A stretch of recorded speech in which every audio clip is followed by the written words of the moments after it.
তো আজকে আমাদের প্রথম ক্লাস শুরু হচ্ছে, ঠিক আছে? আপনাকে অসংখ্য ধন্যবাদ, আপনি না থাকলে রেকর্ডিং করা যেত না। তো আজকে আমাদের প্রথম ক্লাস শুরু হচ্ছে তোমার WBPDCL এর যে টেকনিশিয়ান ব্যাচটা আছে সেটা, ঠিক আছে? সো এটা হচ্ছে আমাদের পেড ডোমেনের ক্লাস। প্রথমে বলে রাখি আমাদের অ্যাপ্রোচটা কি হবে, এবং তোমরাও সকলে ঠিক সেম ভাবে পড়াশোনা করবে, ঠিক আছে? প্রথম কথা হচ্ছে তোমাদের একটা দেখবে সবাই মাইক্রোফোন বন্ধ রাখবে, ভিডিও বন্ধ রাখবে, কাউকে মাইক্রোফোন অন করতে হবে না। যখন বলার হবে মাইক্রোফোন অন করে কথা বলবে, ঠিক আছে? সব মাইক্রোফোন বন্ধ রাখবে, সকলকে সুযোগ দেবো। প্রথম কথা হচ্ছে আমাকে সিলেবাসটা খুব ভালো করে চিনতে হবে, ঠিক আছে? যেমন সিলেবাসে কি কি আছে। প্রথম কথা হচ্ছে দেখো সিলেবাসে দেখো একটু করে নেওয়া যাক অল্প অল্প করে হাইলাইটটা। আজকে আমরা পড়বো হচ্ছে এই তিনটে টপিক আপাতত পড়বো। সেফটি রুল সম্বন্ধে কিছুটা পড়বো, হ্যাজার্ড সম্বন্ধে কিছুটা পড়বো, এবং ফায়ার এক্সটিংগুইশার সম্বন্ধে কিছুটা পড়বো, ঠিক আছে? তারপর যদি সময় থাকে তাহলে এই ওহমস ল, কিরচফস ল, এই দুটো আমরা আজকে দেখবো, ঠিক আছে? পড়বো আজকে। আচ্ছা, তো এটা হচ্ছে আমাদের মোটামুটি সিলেবাস। প্রথমে সেফটি রুল সম্বন্ধে পড়বো, তারপর এসি সার্কিট রয়েছে, সেল ব্যাটারি, ওয়্যারিং, ইনস্টলেশন, এগুলো পড়বো, ঠিক আছে? Illumination and electrical measuring instrument সম্বন্ধে দেখবো, ইলেকট্রিক্যাল অ্যাপ্লায়েন্সেস সম্বন্ধে দেখবো, ট্রান্সফরমার সম্বন্ধে দেখবো, ডিসি মেশিন সম্বন্ধে দেখবো, ঠিক আছে? আচ্ছা, ডিসি মোটর সম্বন্ধে দেখবো, এসি মেশিন সম্বন্ধে দেখবো, ঠিক আছে? এগুলো সব আমরা পরপর দেখতে থাকবো। Then single phase induction motor, synchronous machine, ঠিক আছে? ইলেকট্রনিক্স আমরা পড়বো, ঠিক আছে? পাওয়ার জেনারেশন, ট্রান্সমিশন, ডিস্ট্রিবিউশন, এই পোর্শনটা আমরা পড়বো। তো আজকে আমরা শুরু করছি হচ্ছে এইখান দিয়ে, প্রথম দিকে চ্যাপ্টার দিয়ে শুরু করছি, বেসিক্স দিয়ে শুরু করছি। এই প্রথম পোর্শনটাই আমরা চালু করছি। সবার আগে যেটা করবো সেটা হচ্ছে তোমাদের কাছে দেখবে আমাকে একজন পাঠিয়েছিল, সুপ্রিয় বলে কেউ একজন, একটা বই আছে সুপ্রিয়, একটা খুব ভালো বই আমার পাঠিয়েছিল, ওয়াইসিটি পাবলিকেশন। সুপ্রিয় নাকি সুপ্রিয়ই ওনার নাম ছিল, নাকি কেউ একজন আমাকে একটা ওয়াইসিটি পাবলিকেশনের বই পাঠিয়েছিল। কে পাঠিয়েছিল ভাই? সুপ্রিয় না অর্ঘ, কেউ একজন পাঠিয়েছিল, নামটা পুরো করতে পারছি না। ওই বইটা তোমরা পিডিএফ ফরম্যাটে এখানে অ্যাভেলেবেল আছে, ঠিক আছে? অর্ঘ পাঠিয়েছিল, ঠিক আছে? অর্ঘ আমাকে একটা বই পাঠিয়েছিল, এই এই এই ফাইলটা।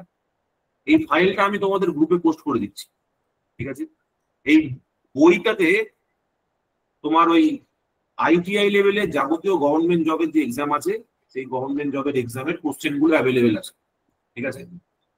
এবার আমি যে কোশ্চেন পেপার গুলো বানাচ্ছি সেই কোশ্চেন পেপারের মধ্যে ওইখান থেকেই বেছে বেছে যেগুলো ইম্পর্টেন্ট আমার মনে হয়েছে সেইগুলোকে আমি একটা সিটের মধ্যে রেডি করছি। মোটামুটি 50টা মতো কোশ্চেন আমি ওখান থেকে নিচ্ছি, ঠিক আছে? প্রত্যেকটা টপিকে ওইখান থেকেই নিচ্ছি, ওই বইটা থেকেই নিচ্ছি।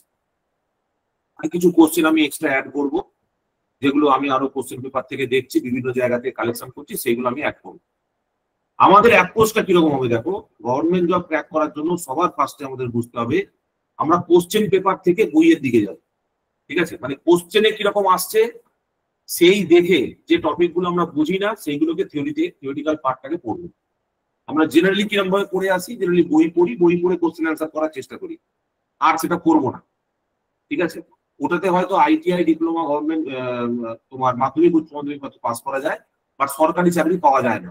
সরকারি চাকরি হচ্ছে it is a process of elimination, যেখানে লোককে বাদ দিতে হয়, এবং এই বাদ দেওয়ার পরীক্ষাতে সবসময় কোন পরীক্ষার কোশ্চেনটা আসে বা কোন ধরনের কোশ্চেন আসে সেটা সম্বন্ধে আইডিয়া রাখার সবার আগে মোস্ট ইম্পর্টেন্ট দরকার রয়েছে, দরকারটা আমাদের সব থেকে বেশি। তো সবার আগে আমি কি করেছি দেখো, প্রত্যেকটা ক্লাস হওয়ার আগে আমি কি করবো, একটা কোশ্চেন সেট ডিসকাশন করবো। মোটামুটি ধরো 50টা কোশ্চেন সেট সেখানে যদি থাকে, 25টা কোশ্চেন আমি এখানে করবো, 25টা কোশ্চেন তোমাদের করার জন্য দেবো, ঠিক আছে? আর সেটা হয়ে যাওয়ার পর সেই ক্লাসের মধ্যে কিছু থিওরিটিক্যাল ডিসকাশন আমি করবো, যে ডিসকাশন গুলো তোমাদের থিওরিটিক্যাল পয়েন্ট অফ ভিউ থেকে সেই টপিকটাকে বুঝতে বা আরো অন্যান্য টপিক গুলো বুঝতে হেল্প হবে। তো ওই জন্য একই সাথে আমাদের একটা ক্লাসের মধ্যে থিওরিটিক্যাল ডিসকাশনও থাকবে, আর কোশ্চেন অ্যান্সার প্র্যাকটিসও একই ক্লাসের মধ্যেই হবে, ঠিক আছে? ওই জন্য যখন এই পেড ক্লাসগুলো হবে সবাই সিনসিয়ারলি, যে শিডিউল বা টাইম দেওয়া আছে, সবাই একটু কষ্ট করে জয়েন করবে। লাইভেই ক্লাসটা কমপ্লিট হয়ে যাবে, নো ভিডিও রেকর্ডিং। লাইভে আমি যা পড়াবো তোমরা জিজ্ঞেস করবে, ওইখানেই ক্লাসটা শেষ। তারপরে আর পড়ার দরকার নেই, খালি বাড়িতে কোশ্চেন প্র্যাকটিস করবে, আর কিচ্ছু করার দরকার নেই। এই ভিডিওটাকে দ্বিতীয়বার আর দেখারও দরকার নেই, ঠিক আছে? ওই জন্য লাইভ ক্লাসের মধ্যে যা যা কোশ্চেন, যা যা ডিসকাশন, যা যা জিজ্ঞাসা সব এখানেই ফিনিশ করে দেবো, ঠিক আছে? তো that is my first point. আর চেষ্টা করবে সবাই একটু, যখন মোটামুটি টাইম দেবো, যদি 8টা টাইম দিই, সবাই 8টার মধ্যেই 8টা 10-15-র মধ্যে দুটো করবে, তাহলে বারবার টিং টং করে আওয়াজটা হবে না, ডিস্টারবেন্স কারোর হবে না, ঠিক আছে? আর সবাই একটু ধৈর্য ধরে খাতা বই নিয়ে পেন নিয়ে একদম বাড়িতে বসে পড়বে, যেরকম ভাবে পড়তে বসতে আগে সেরকম ভাবে। আর এই সামনে যতগুলো দিন হাতে থাকবে, এবং to the best of our ability চেষ্টা করা হবে যাতে আমরা এই চাকরিটা পাই, এবং একটা বেস্ট অ্যাটেম্পট আমরা পরীক্ষার হলে গিয়ে দিয়ে আসতে পারি, ঠিক আছে? চলো তাহলে আমরা শুরু করি আমাদের টেকনিক্যাল পার্টের যে কোশ্চেন পেপার গুলো আছে সেইগুলো নিয়ে।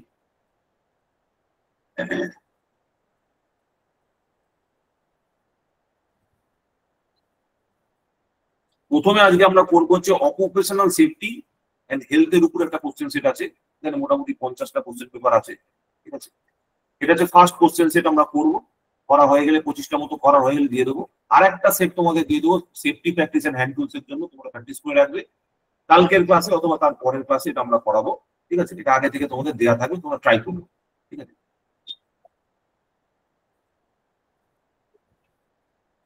তাহলে সবার আগে কোশ্চেন করা যাক। প্রথম কোশ্চেন চলে আসো, সবার ফার্স্টে কি অ্যান্সার দিতে পারবে? ভয়েস অন করে দিতে পারো। স্যার এটা 2 নম্বর অ্যান্সার। 2 একটা অ্যান্সার আসছে, 2 অ্যান্সার আসছে। আর কেউ? অপশন বি অ্যান্সার আসছে। The shape and colour of the mandatory sign. Mandatory সাইনের কালারটা কি? বাকিরা সকলে বলবে, সকলে চেষ্টা করো, ভুল হোক কোনো অসুবিধা নেই। স্যার ওটা হবে ভুল হওয়াটা problem. Square green, sir square green symbol background, white background, white ব্যাকগ্রাউন্ডে হুম স্কোয়ার শেপের white symbol in black background, তাই তো? স্কোয়ার শেপের white symbol in black background, absolutely correct, absolutely correct. Square shape white symbol on the black blue background, and white symbol on blue background, sorry, white background and blue background. Next, name the PPE in the figure shown below. এটা কোন ধরনের PPE এর মধ্যে পড়ছে? Sir এটা D answer. কি হচ্ছে? D answer হবে। ডি অ্যান্সার হবে স্যার। ডি অ্যান্সার হবে। হেড শিল্ড একটা অ্যান্সার আসছে। বাকিরা বলো, পয়সা বল। স্যার ফেস শিল্ড है सर, वेल्डिंग फेस शिल्ड है, হেড শিল্ড ইজ অপশন, তাই তো? फेस शिल्ड वेल्डिंग का फेस शिल्ड है, हां वेल्डिंग का यूज করা হয়, ওয়েল্ডিং করার সময় আমরা ইউজ করি, তাই তো? Next, which of the following is not recommended for first aider? এর মধ্যে ফার্স্ট এড এর জন্য কোনটা রেকমেন্ডেড নয়? স্যার এটা এ অ্যান্সার হবে। বলছে the first aider must place a pillow under the head on a unconscious person. Unconscious person এর মাথার তলায় কখনো পিলো দিতে নেই, তাই তো? So that is the not correct. This is the not recommended option, তাই তো? বলছে what will be effect in the neutral wear of the face is shorted. Phase short হলে নিউট্রাল ওয়্যারের মধ্যে কি এফেক্ট হবে? যদি ফেস ডি অ্যান্সার হবে। High current flow, high current flow হবে, হাই কারেন্ট। আমাকে জিজ্ঞেস করবে না, আমাকে উত্তর দেবে, ঠিক আছে? হাই কারেন্ট ফ্লো হবে sir, high current flow is correct. High current flow হবে এবং আগুন লেগে যাবে। অবভিয়াসলি তুমি যদি ফেসটাকে গ্রাউন্ড করে দাও বা ফেসটাকে যদি শর্ট করে দাও, তাহলে তো কারেন্টটা কোথা দিয়ে যাবে? কারেন্টটা নিউট্রালের মধ্যে দিয়ে ফ্লো করবে। আমরা জানি কি, একটা 3 ফেজ সিস্টেম যদি থাকে, তার সঙ্গে যদি একটা নিউট্রাল ইউজ করা হয়, তাহলে আমরা জানি যে IR plus IY plus IB, তাই তো? তিনটেকে ভেক্টরিক্যালি, বাংলা যোগ নয় কিন্তু ভেক্টরিক্যালি যোগ করলে কি হবে? নিউট্রাল কারেন্টের সঙ্গে সমান হবে, তাই তো? এবং এইটা ফর ব্যালেন্স সিস্টেম 0 হয়ে থাকে। ব্যালেন্স সিস্টেম মানে কি? ধরো এটা R ফেজ, এটা Y ফেজ, এটা B ফেজ, এটা নিউট্রাল। ব্যালেন্সড মানে হচ্ছে, কে বলতে পারে হোয়াট ইজ ব্যালেন্সড? তিনটে ফেজে নিউট্রাল হিসেবে 0 কারেন্ট ফ্লো করবে স্যার। এর মধ্যে কোনো কারেন্ট ওর মধ্যে কোনো কারেন্ট ফ্লো করবে না স্যার। হ্যাঁ, সেম লোড যদি তিনটে পেজে থাকে তখন তাকে বলবো তখন তাকে বলবো ব্যালেন্স লোড। আর ব্যালেন্স লোড থাকা মানেই হচ্ছে তার নিদর্শনই হচ্ছে যে নিউট্রালের মধ্যে দিয়ে কারেন্টটা তোমার জিরো ফ্লো হবে। ঠিক আছে, next, which of the following factors are helpful in the intensity of electric shock? আচ্ছা, আরেকটা জিনিস একটু বলে রাখি, তোমরা সবসময় মনে রাখবে যেন আমি এই রেকর্ডিংটা অন করি। অনেক সময় ক্লাস চালু করতে গিয়ে হয়তো রেকর্ডিংটা অন করতে ভুলে যেতে পারি, তো তোমরা কিন্তু খেয়াল রাখবে যে স্যার যেন রেকর্ডিংটা অন করে রাখে। যদি রেকর্ডিং অন না হয় আমি কিন্তু রেকর্ডে দিতে পারবো না। ঠিক আছে, তো আমাদের এটা সফটওয়্যার বেস রেকর্ডিং হবে, প্রাইভেট ডোমেনে তোমাদের কাছে যাবে, অ্যাপের মধ্যে দিয়ে যাবে, তো এইটা যেন খেয়াল রাখবে। বাই চান্স কোনো কোনো ক্ষেত্রে আমি ভুলে যেতে পারি, একটু মনে করিয়ে দেবো। Which of the following factors are harmful in the intensity of electric shock? কোনটা আমার কাছে হার্মফুল?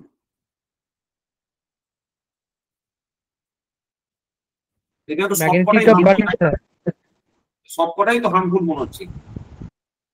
ম্যাগনিটিউড অফ কারেন্টও আমার কাছে যদি বেশি হয়ে যায় তাহলে হার্মফুল, বেশিক্ষণ ধরে যদি ফ্লো হয় তাহলেও হার্মফুল, ওয়েদার কন্ডিশন যদি ওয়েট থাকে, মানে ধরো ভিজে স্যাঁতস্যাঁতে ওয়েদার, তাহলেও আমার শক খাওয়ার পসিবিলিটি থাকে। বডি রেজিস্ট্যান্স যদি কম হয় সেক্ষেত্রেও হার্মফুল। ঠিক আছে, এটা সম্বন্ধে আমরা একটা কনসেপ্ট পড়বো, দেখবো আজকে। বলছে when a circuit is protected in such a way that there is no potential energy that can cause harm to any person working on it,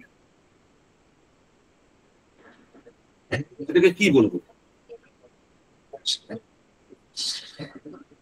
কোনো পোটেনশিয়াল এনার্জি নেই that can cause any harm to any person, মানে কোনো পার্সনের মধ্যে কোনো harm create করবে না। কি হতে পারে? যদি হার্ম ক্রিয়েট না করে তাহলে ওর এনার্জি আছে, এনার্জি নেই, জিরো এনার্জি স্টেট, কোনো এনার্জি নেই, zero energy state. Zero energy state বলেই তো কোনো হার্ম ক্রিয়েট করতে পারবে। আচ্ছা, বলছে freezing current is the increase in the value of current which causes induced contraction of a person exposed to an electric shock, prevents it from being separated from the current source. What is the approximate range of the freezing current? Freezing current এর approximate range হবে 10 থেকে 40 মিলিঅ্যাম্প। 10 থেকে 40 milliampere. Very good ভাই সকল। Sir বলছি freezing কারেন্টটা একটু বুঝিয়ে দেবেন। ফ্রিজিং কারেন্টটা, হ্যাঁ, বলছি ফ্রিজিং কারেন্ট মানে হচ্ছে যেখানে হ্যাঁ, ফ্রিজিং কারেন্ট মানে হচ্ছে তুমি আর কিছু করতে পারবে না, তোমার বডির মাসল গুলো সব টেনে ধরবে। এই যে কথাটা বলছে না, contraction of the person's muscles, ঠিক আছে, মানে তোমার হাতের মাসল, পায়ের মাসল সব টেনে ধরবে। ঠিক আছে, দেখবে তোমাদের অনেকে হয়ে থাকতে পারে মাসল ক্র্যাম্পিং, যেটাকে বলে। ধরো ফুটবল খেললে, জল কম খেলে, মনে করছে আমি অনেকক্ষণ জল খাই না, ফুটবল খেললে, জল কম খেলে, এই সমস্ত কারণে কি হয়, মাসলে ক্র্যাম্পিং। ঠিক আছে, তো সেই জন্য এটা দরকার।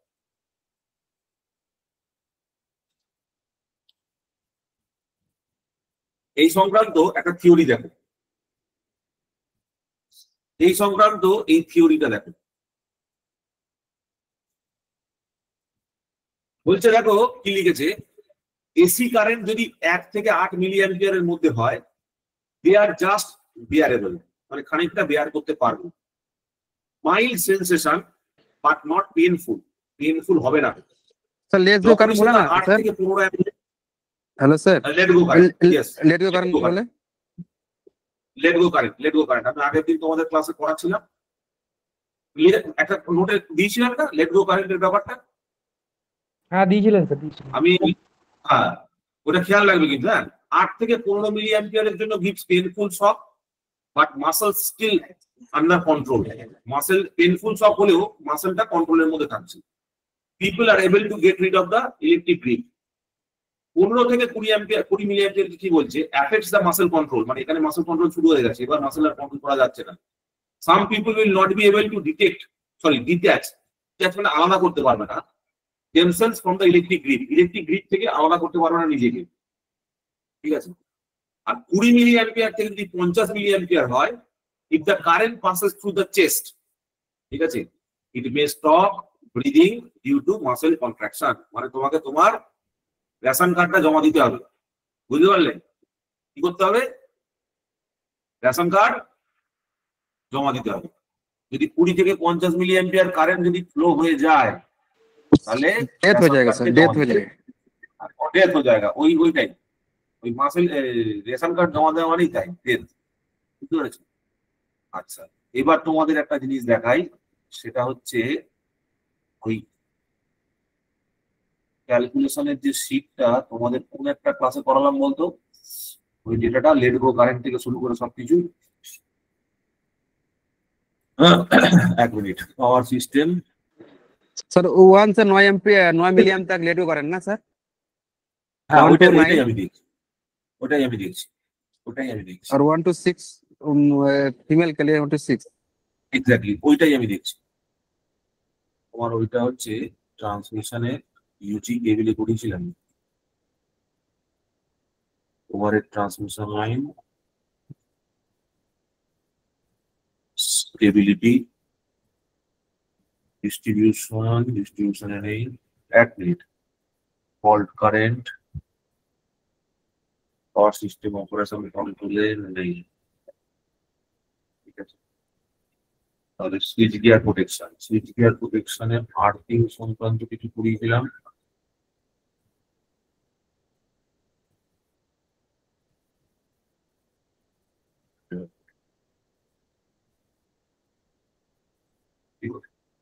ঠিক আছে, ওই ডেটাটা আমি তোমাদের বলে দিচ্ছি, কত ডেটাটা ছিল, কোথায় কত একটা ডেটা আছে, সেইখানে ওগুলো সব লেখা আছে, আমি লিখে রেখেছিলাম যে কত কারেন্টের জন্য কি হবে। সেটা মনে হয় আগের দিন তোমাদের একটা কোনো পিডিএফ আমি দিয়েও ছিলাম। মডেল কোশ্চেন আপনি যে পেপার ক্লাসগুলো করেছেন সেই পিডিএফ এই আছে দেখুন। হ্যাঁ ওইটাই আমি জিজ্ঞেস করছি, কোন ক্লাসটায় ছিল বলো তো ভাই। আমি ওই ডাটা ফাটা বেশি মনে রাখি না, ঠিক আছে, এটা হচ্ছে আমার নীতি, আমি ডাটা ফাটা মনে রাখি না। সব ডাটা ফাটা ওই পরীক্ষার আগে মনে রাখবে, ঠিক আছে। ডেটা নিয়ে বেশি ঘাবড়াবে না, সবসময় মনে রাখবে কনসেপ্ট। ডেটা নিয়ে তোমার কি হবে, ডেটা তো তুমি পরীক্ষার আগেও একবার মুখস্থ করে চলে যেতে পারো, তাই না? কিন্তু কনসেপ্ট কখনো ভুললে চলবে না। কনসেপ্ট ইজ দ্য কি। যদি কনসেপ্ট তোমার ক্লিয়ার থাকে, তুমি যে কোনো ডেটাকে মুখস্থ করে দিতে পারবে, একদিনের মাথায় সমস্ত ডেটা তোমার মুখস্থ হয়ে যাবে। কোন একটা কোশ্চেন পেপারে ছিল, আমি দেখে নিচ্ছি, কোন একটা কোশ্চেন পেপারে ছিল, আমি দেখে নিচ্ছি। এই যে ঘটনাটি আমি তোমাদের বলেছিলাম, এটা হচ্ছে খুব ইম্পর্টেন্ট একটা জিনিস, তোমরা নোট করে রাখবে, যে কারেন্ট যদি 1 মিলি অ্যাম্পিয়ার হয় তখন তাকে বলে থ্রেশহোল্ড কারেন্ট, ঠিক আছে। 9 মিলি অ্যাম্পিয়ার মেলের জন্য সেটা হচ্ছে গিয়ে তোমার লেট গো কারেন্ট, আর 6 মিলি অ্যাম্পিয়ার ফর ফিমেল এটা হচ্ছে আমার কাছে লেট গো কারেন্ট। 6 থেকে 25 মিলি অ্যাম্পিয়ার হচ্ছে পেইনফুল, 60 মিলি অ্যাম্পিয়ার হচ্ছে ইনজুরি অ্যান্ড ডেথ। এবার এই কারেন্টের পরিমাণটা বার করার একটা ইম্পেরিক্যাল ফর্মুলা আছে। ইম্পেরিক্যাল ফর্মুলা মানে হচ্ছে ধরে নেওয়া হচ্ছে, সেটা হচ্ছে যদি 0 থেকে 0.3 থেকে 0.03 থেকে 3 সেকেন্ডের মধ্যে যদি কারেন্টটা ফ্লো হয়ে থাকে, ব্যক্তির ওজন যদি 70 কেজির কাছাকাছি হয়ে থাকে, তাহলে কারেন্টের পরিমাণটা হয় হচ্ছে 0.157 ডিভাইডেড বাই √3। এই ফর্মুলাটা দিয়ে এই অঙ্কটা সলভ করা যায়, ঠিক আছে।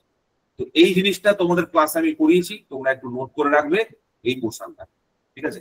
এটা তোমরা তোমাদের নোটের মধ্যে একটু ঢুকিয়ে নেবে, ঠিক আছে। ভেরি ইম্পর্টেন্ট, এই জায়গাটাতে পার্টিকুলারলি এই কোশ্চেনটার সাথে এই নোটের এই পোর্শনটা অ্যাড করে নেবে। তোমরা কিভাবে কোশ্চেন গুলো করবে ভালো করে দেখো, বাকিটা ভিডিও বন্ধ করে দাও, ঠিক আছে, কাউকেও ভিডিও চালাবে না। নেক্সট, তো এইভাবে তোমরা প্রত্যেকটা একটা কোশ্চেনের সাথে মাল্টিপল কোশ্চেন এবং সেই রিলেটেড যে টপিক গুলো আছে সেগুলো কিন্তু নোট করতে থাকবে। এই কোশ্চেন পেপারটা তোমরা প্রিন্ট করবে, প্রিন্ট করে এর পাশে পাশে তুমি তোমার নোটগুলো লিখতে থাকবে, ঠিক আছে। Next, what does the warning sign in the picture indicates. এই ওয়ার্নিং সাইনটা কি বোঝাচ্ছে? এটা সি হবে। C correct. Stay away from electric shock, electric shock থেকে দূরে থাকো। what will happen when a person is affected by electric shock and the current in the body is between 200 milliampere to 500 milliampere? Death হয়ে যাবে sir. একদম certain death হবেই হবে। The color used for warning sign, warning sign এর জন্য কোন colour use করা হয়? Sir yellow. স্যার এক হবে, এই অ্যানসার হবে sir. Yellow background with black border, yellow background with black border, yellow background with black border and black symbol, তাই তো? তোমাদের এই যে সাইন গুলো আছে, ঠিক আছে, তোমাদের এই যে সাইন গুলো আছে এইগুলো সেই একটা সেই তোমাদের একটা বই আছে, আমাদের টেকনিশিয়ান ভাইদের সেই বিখ্যাত একটা বই আছে স্যার। ওটা নিমির বইতেই, নিমির বইতেই আছে। নিমির বইটা তোমাদের কাছে থেকে থাকবে, নিমির যে মেন বইটা আছে তোমাদের কাছে যদি না থাকে আমার কাছে পিডিএফ আছে, আমি তোমাদের দিয়ে দেবো, ঠিক আছে? Electrician technician batch, NIMI books, semester 1। এইখানে আশা করি তোমাদের ওই সমস্ত যে সিম্বল টিম্বল গুলো যেগুলো আছে, ঠিক আছে, এই সিম্বল গুলো তোমরা ভালো করে দেখবে। এইখানে তোমাদের যাবতীয় যা সিম্বল আছে, এই দেখো গিয়ার টিয়ার যা আছে, ঠিক আছে, কত রকম কি আছে দেখো, হেড স্ক্রিন, এই সমস্ত গুলো তোমাদের পরীক্ষায় 2-3টে জিনিস আমি খেয়াল করে দেখলাম। সেটা হচ্ছে যে এই ধরনের যে ছবি দিয়ে এটা কোন ধরনের পিপি কিট বলো, ঠিক আছে, কোন ধরনের ফায়ারের উদাহরণ দেওয়া হচ্ছে বলো, এই সমস্ত বিষয়গুলো তোমাদের একটু বেশি আছে। এই টাইপের কোশ্চেন গুলো তোমাদের একটু বেশি দেয়, তোমাদের এই পোর্শনটা অনেকটা আছে, যেটা আমাদের ডিপ্লোমা বা বিটেক এর থাকে না। ডিপ্লোমা বা বিটেক এই পোর্শনটা প্রায় নেগলিজেবল বলতে পারো, ঠিক আছে। এই যে ওয়ার্নিং সাইন, কালার হচ্ছে yellow background with black border and symbol, meaning হচ্ছে warns of hazards and danger. Example caution sign, caution risk for electric shock, এটা বোঝানোর জন্য এটা, ঠিক আছে। যেমন এই ম্যান্ডেটরি সাইন আর প্রহিবিশন সাইন, এই তিনটেই সাইন আছে তো নাকি? 4টে সাইন আছে, একটা ইনফরমেশন সাইন আছে, তাই তো? 4টে সাইন হয় তো, এই যে 4 বেসিক ক্যাটাগরিজ অফ সাইন, ঠিক আছে। এটা আমি তোমাদের পড়াতে গিয়েই প্রথম করলাম, আমাদের ডিপ্লোমা লেভেলে এগুলো নেই, আমি আইটিআই করিনি, ঠিক আছে, আমার ডিপ্লোমা ব্যাকগ্রাউন্ড আর বিটেক ব্যাকগ্রাউন্ড আর এফটেক ব্যাকগ্রাউন্ড, তো আমার এটা করা নেই। আমি তোমাদের পড়াতে গিয়ে এটা দেখলাম যে there are 4 types of sign, prohibition, mandatory, warning আর ইনফরমেশন, তাই তো? এই কালার গুলো থেকে তোমাদের প্রত্যেকবার কোশ্চেন আসছে, তো এটা আমাদের মেনশন করে রাখতে হবে যে কোথায় কি কালার ইউজ করা হচ্ছে, ঠিক আছে। এটা হলো ব্যাপার। So this is the thing. Next, which of the following cannot be used to extinguish fire? এর মধ্যে কোনটা আমি ফায়ার কে এক্সটিংগুইশ করার জন্য ব্যবহার করতে পারবো না? এটা ওয়াটার হবে, ওয়াটার। ইয়েস, ওয়াটার একটা অপশন। আর ওয়াটার তো ব্যবহার করতে পারবো না, কিছু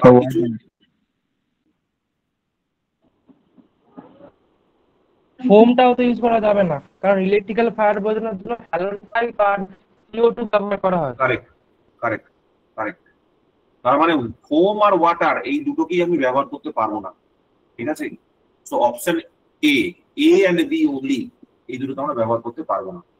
এবার এই যে আগুনগুলো, আগুনের একটা ছোট্ট জিনিস মনে রাখবে, কঠিন তরল গ্যাস, কঠিন তরল আর গ্যাস, আর একটা কি ইলেকট্রিসিটি, ইলেকট্রিসিটি আর ধাতব পদার্থ, ঠিক আছে। এই যে 4-5টা জিনিস আমি বললাম, যে সিকোয়েন্সে বললাম, সেই সিকোয়েন্সেই এদের টাইপটা ভ্যারি করে, ঠিক আছে। মানে কঠিন মানে কি? কঠিন মানে হচ্ছে কাঠ, উড, ঠিক আছে, কাঠ, কাঠে আগুন লাগতে পারে, কাগজে আগুন লাগতে পারে, ঠিক আছে। এইটা হচ্ছে এক ধরনের ফায়ার, ঠিক আছে।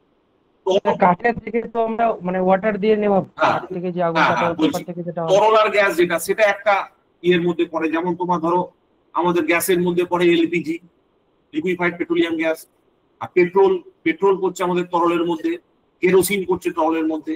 তাহলে এইটা হচ্ছে একটা টাইপ অফ ফায়ার, এটা হচ্ছে আমরা বলি ক্লাস এ ফায়ার, এটা হচ্ছে আমার কাছে ক্লাস এ ফায়ার। এইটা হচ্ছে আমার কাছে class B fire, class B fire. ইলেকট্রিসিটিটাকে আমরা বলি ক্লাস সি ফায়ার, ঠিক আছে। ধরো একটা ঘরে আগুন লেগেছে, আমি এটা আমার একটা প্র্যাকটিক্যাল এক্সপিরিয়েন্স থেকে তোমায় বলছি। আমাদেরকে একটা এলএলডি তে আমার চাকরি করাকালীন একটা কোম্পানি এসেছিল ওবিও বেটারম্যান বলে, ওবিও বেটারম্যান, নাম শুনে থাকবে। এই কোম্পানিটার কাজ হচ্ছে ওই ওদের যে ইয়ে তৈরি করা, ওই সেফটি সিকিউরিটি নিয়ে ওদের সব কনসার্ন, ঠিক আছে। তো ওদেরকে আমি একটা কোশ্চেন জিজ্ঞেস করেছিলাম। ওদের কাজ ছিল হচ্ছে তোমার বিল্ডিং এর মধ্যে ফায়ার এক্সটিংগুইশিং সিস্টেমটা ডিজাইন করা, ঠিক আছে। তো ওই যে কোম্পানির লোকজনগুলো এসেছিল, ওদেরকে আমি একটা প্রশ্ন জিজ্ঞেস করেছিলাম, আচ্ছা আপনি বলুন, আপনি যে এই যে ফায়ার এক্সটিংগুইশারের জন্য যে স্প্রিংকলার গুলো লাগাচ্ছেন, ফায়ার এক্সটিংগুইশারটা বুঝবে কি করে যে আগুনটা যেটা লেগেছে সেই আগুনটা এই কঠিন থেকে লেগেছে, তরল বা গ্যাস থেকে লেগেছে, না ইলেকট্রিসিটি থেকে লেগেছে? কারণ যে ধোঁয়াটা তৈরি হবে, যে স্মোক ডিটেক্টরটা থাকে, স্মোক ডিটেক্টর থাকে, তো স্মোক ডিটেক্টর কি টাইপ অফ গ্যাস ডিটেক্ট করতে পারে? কেউ জানো? স্মোক ডিটেক্টরটা কি টাইপ অফ গ্যাস ডিটেক্ট করতে পারে? যে ধরো কঠিনে যদি আগুন লাগে, ধরো একটা কাগজে আগুন লেগেছে, তাহলে কাগজে আগুন লাগলে কাগজ পোড়ার জন্য যে গ্যাসটা তৈরি হবে, আর ধরো ইলেকট্রিসিটির জন্য ধরো ওই পিভিসি কেবিল, পিভিসি যে যদি পড়ে, তাহলে যে গন্ধটা তৈরি হবে, যে গ্যাসটা তৈরি হবে, all those things are same or not? তারা কি আলাদা না সেম, সেটা বলতে পারবে?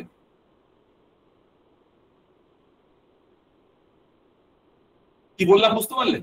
আমার প্রশ্নটা পরিষ্কার হলো? পারবে না স্যার। স্মোক ডিটেক্টর, ধরো স্মোক ডিটেক্টরে, ধরো তোমার বাড়িতে তুমি স্মোক ডিটেক্টর লাগিয়েছো, ভালো করে বুঝবে আমার কোশ্চেনটা। স্মোক ডিটেক্টরটাতে যে ধোঁয়াটা গিয়ে পৌঁছচ্ছে, সেই ধোঁয়াটা কোন আগুনের জন্য ধোঁয়া, সেটা চেনার ক্ষমতা কি স্মোক ডিটেক্টরটার আছে? এই কোশ্চেনটা আমি ওই যারা ফায়ার এক্সটিংগুইশার বসাচ্ছে তাদেরকে জিজ্ঞেস করি। ওরা উত্তর দেয় যে না, মানে আমাদের অফিসে, ঠিক আছে, চারিদিকে ওয়াটার স্প্রিংকলার ছিল। ধরো আমার ল্যাপটপে কাজ করতে করতে ল্যাপটপে আগুন ধরে গেল, যেই আগুন ধরলো ধোঁয়া হলো, এবার সেই ধোঁয়া হওয়ার সাথে সাথে ওয়াটার স্প্রিংকলারটা চলতে শুরু করে দিল। Is it needed? এটার কি দরকার আছে?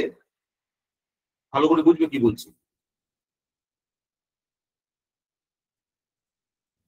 ধরো কোনো কারণে একটা কম্পিউটারে আগুন লেগেছে, কম্পিউটারে আগুন লাগার জন্য তোমার ধোঁয়া হয়েছে, ওয়াটার স্প্রিংকলারটা চলতে শুরু করে দিয়েছে। এটা কি হওয়া উচিত ছিল? মনে হয় না স্যার, কারণ যদি ইলেকট্রিকের থেকে কারেন্টটা লাগে। হ্যাঁ, হওয়া উচিত ছিল না। তার কারণ হচ্ছে ইলেকট্রিসিটি দিয়ে যে আগুনগুলো লাগে সেটা নেভানোর জন্য water should never be used. কখনো জল দিয়ে সেটা নেভাতে যাবো না। ওই জন্য দেখবে এই যে বোকামোটা, এই বোকামোটার জন্যই কিন্তু ম্যাক্সিমাম বাড়িতে যখন কোনো বড় বিল্ডিং আগুন লাগে, সেই বড় বিল্ডিং এ আগুন লাগলে আগুন নেভানো যায় না। কারণ প্রত্যেকটা ওয়াটার স্প্রিংকলার আগুনটাকে নেভানোর জন্য ওই যখনই স্মোক ডিটেকশন হয়, সঙ্গে সঙ্গে ওয়াটার স্প্রিংকলার গুলো জল স্প্রে করতে থাকে, irrespective of the type of fire. মানে এই কঠিন তরল গ্যাসে লেগেছে, ইলেকট্রিসিটির জন্য লেগেছে, এটা ধাতব পদার্থের জন্য লেগেছে, ওই স্মোক ডিটেক্টর শুধু গন্ধটাকেই ডিটেক্ট করে। ওই জন্য তুমি যদি বিড়ি খাও, বিড়িকে ধোঁয়াটা যদি খাও, সেটাকেও স্মোক হিসেবে ডিটেক্ট করবে, এবার টিটি করে আওয়াজ করবে। আমরা সাবস্টেশনে কি করি, যখন স্মোক ডিটেক্টর টেস্ট করতে হয়, তখন ওই একটা সিগারেট ধরে নেওয়া হলো, যে ওই এটাকে দেখানো হলো, চেক করা হলো। আমার বক্তব্যটা বুঝতে পারছো তোমরা, আমি কি বলতে চাইছি? হ্যাঁ স্যার। হ্যাঁ হ্যাঁ স্যার, বুঝতে পেরেছি। এইটা হচ্ছে কারেন্ট সিচুয়েশন।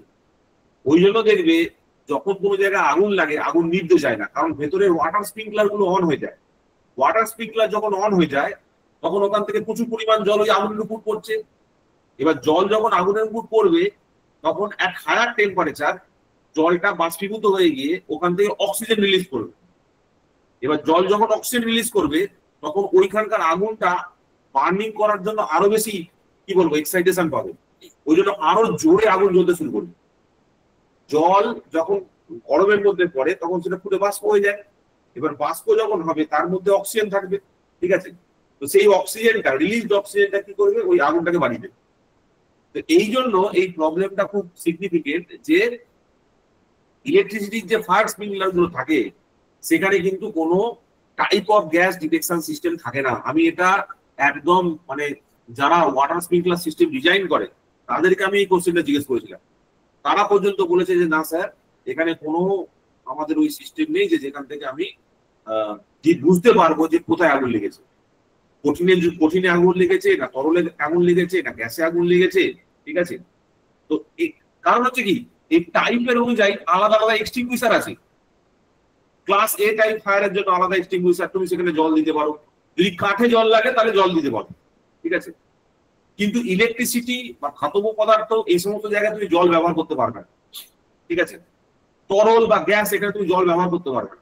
তরলের বা গ্যাসের ক্ষেত্রে আমাদের ওই বালি ইউজ করা যেতে পারে ম্যাক্সিমাম অ্যাট ম্যাক্স। ঠিক আছে, আর যখনই তোমার ইলেকট্রিসিটি হয়ে যাচ্ছে তখন আলাদা ফায়ার এক্সটিংগুইশার রয়েছে। ঠিক আছে, তার জন্য আলাদা ফোম টাইপ, ফোম নয়, কি ইউজ করা হয় স্যার? কার্বন ডাইঅক্সাইড আর halon. Carbon dioxide, carbon dioxide আমরা ইউজ করি ফায়ার এক্সটিংগুইশার হিসেবে। দেখো এখানে আমি একটা থিওরি ক্লাসে যেটা বলবো ভেবেছিলাম সেটা এখানে বলে দিই। ঠিক আছে, এই দেখো,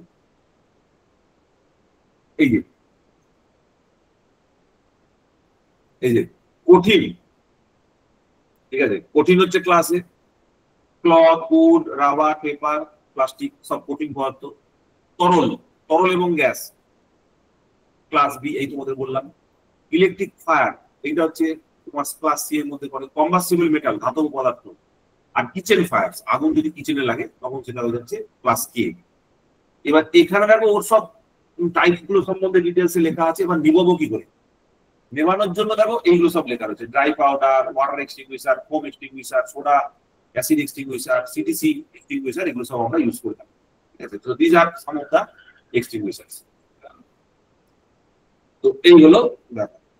এবার চলে আসি পরেরটা, এটা কি ধরনের সাইন এই মতন দেখলাম? ম্যান্ডেটরি তো স্যার। হ্যাঁ, বলছে ম্যান্ডেটরি তো স্যার, এটা ম্যান্ডেটরি সাইন। এক দুজনের রিপ্লাই পেলে চলবে না, কিন্তু সবাইকে বলতে হবে, সবাইকে পার্টিসিপেট করতে হবে। ঠিক আছে, so this is a, sir বলছি ভিডিও না কেন স্যার? হ্যাঁ হ্যাঁ, স্যার বলছি ভিডিও কোনো শো হচ্ছে না। কিছু হচ্ছে না?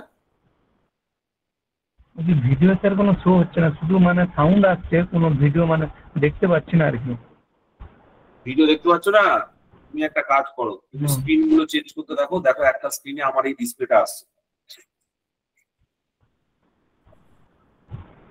Which of the following classes of fire includes fire caused by electrical equipment? Class C. তাহলে কোনটা ক্লাস সি? আর কখনো এটা ভুলবে? বলো কোনটা ক্লাস এ, কোনটা ক্লাস বি, কোনটা ক্লাস সি? আশা করি ভুলবে। Next, which type of the following term is part of 5S system?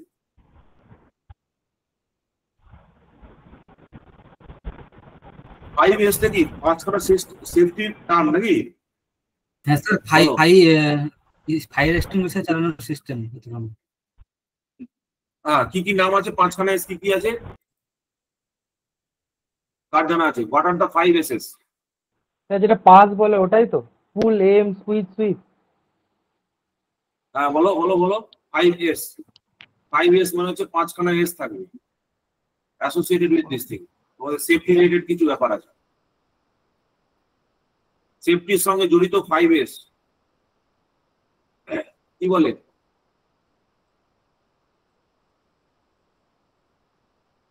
Five S কোনটাকে বলে?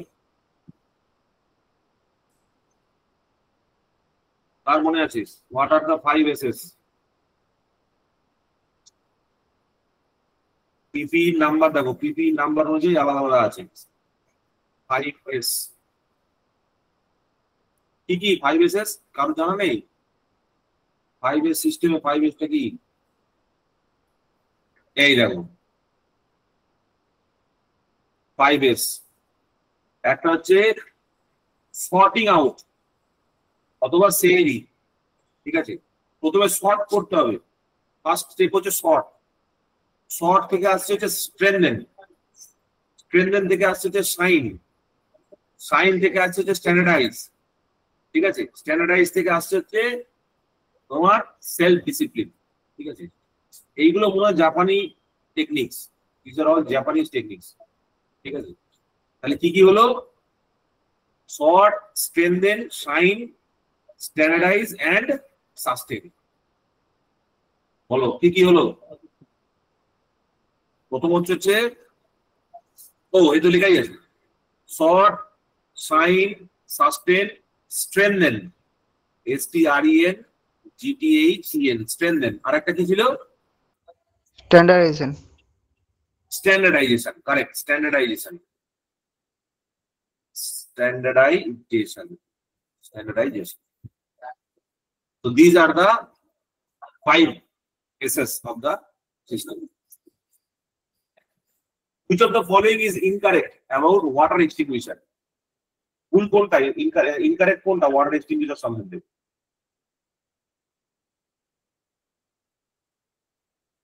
সেটা ডি হবে।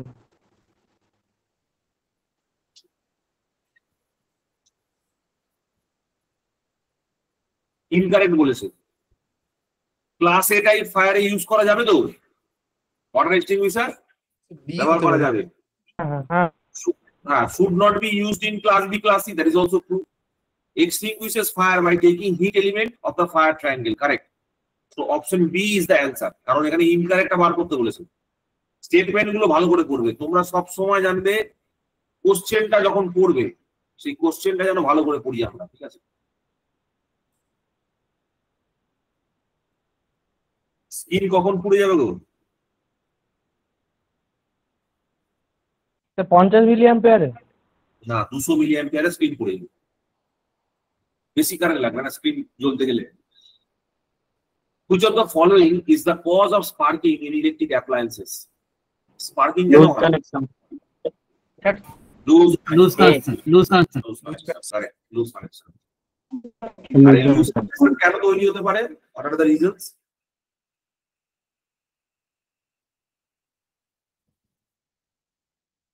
লুজ কানেকশনের কারণ শোনা গেল রেগুলার ইউসেজের জন্য হতে পারে, জানো তো, রেগুলার ইউসেজের জন্য লুজ কানেকশন তৈরি হতে পারে।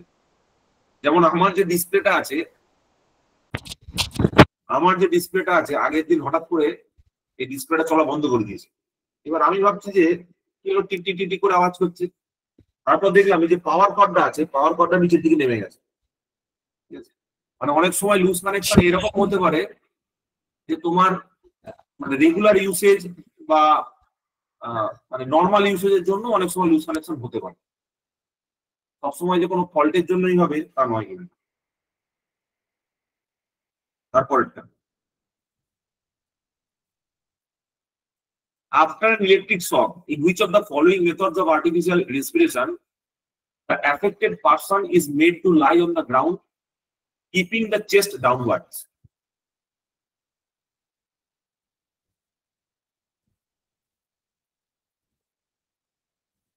এটা বলা হচ্ছে শেফার মেথড। শেফার মেথডে চেস্টটাকে ডাউনওয়ার্ড রাখতে হচ্ছে। Common methods of extinguishing class A type fire, common method কি?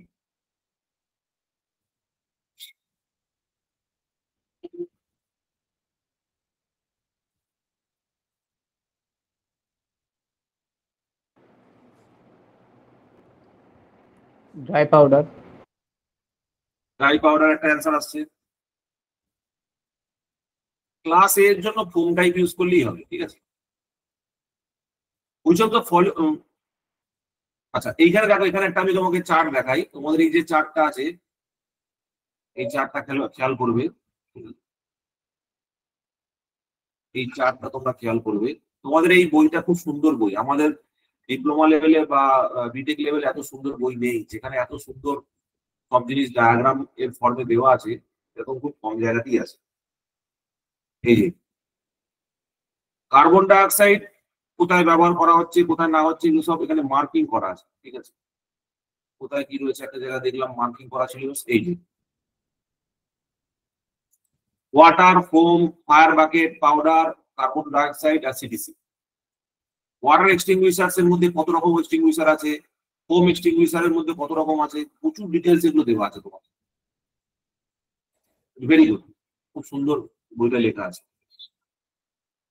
নেক্সট, তাহলে what is the most effective fire extinguisher in class A type fire? একই রকম কোশ্চেন হয়ে গেছে, এটা ওয়াটার অ্যান্সার হবে, তাই না? Water. The category of safety sign with circular shape having black symbol on white background কোনটা হবে?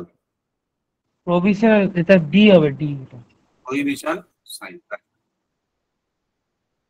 আচ্ছা, সেম কোশ্চেন দেখো, 5A স্ট্যান্ডস ফর, আশা করি বলতে পারবে কোনটা হবে। তাহলে কি কি বললাম? স্ট্যান্ডার্ডাইজ, সাস্টেন, সাইন, শর্ট, আর একটা কি? স্ট্রেংথ। সাস্টেনটা হলো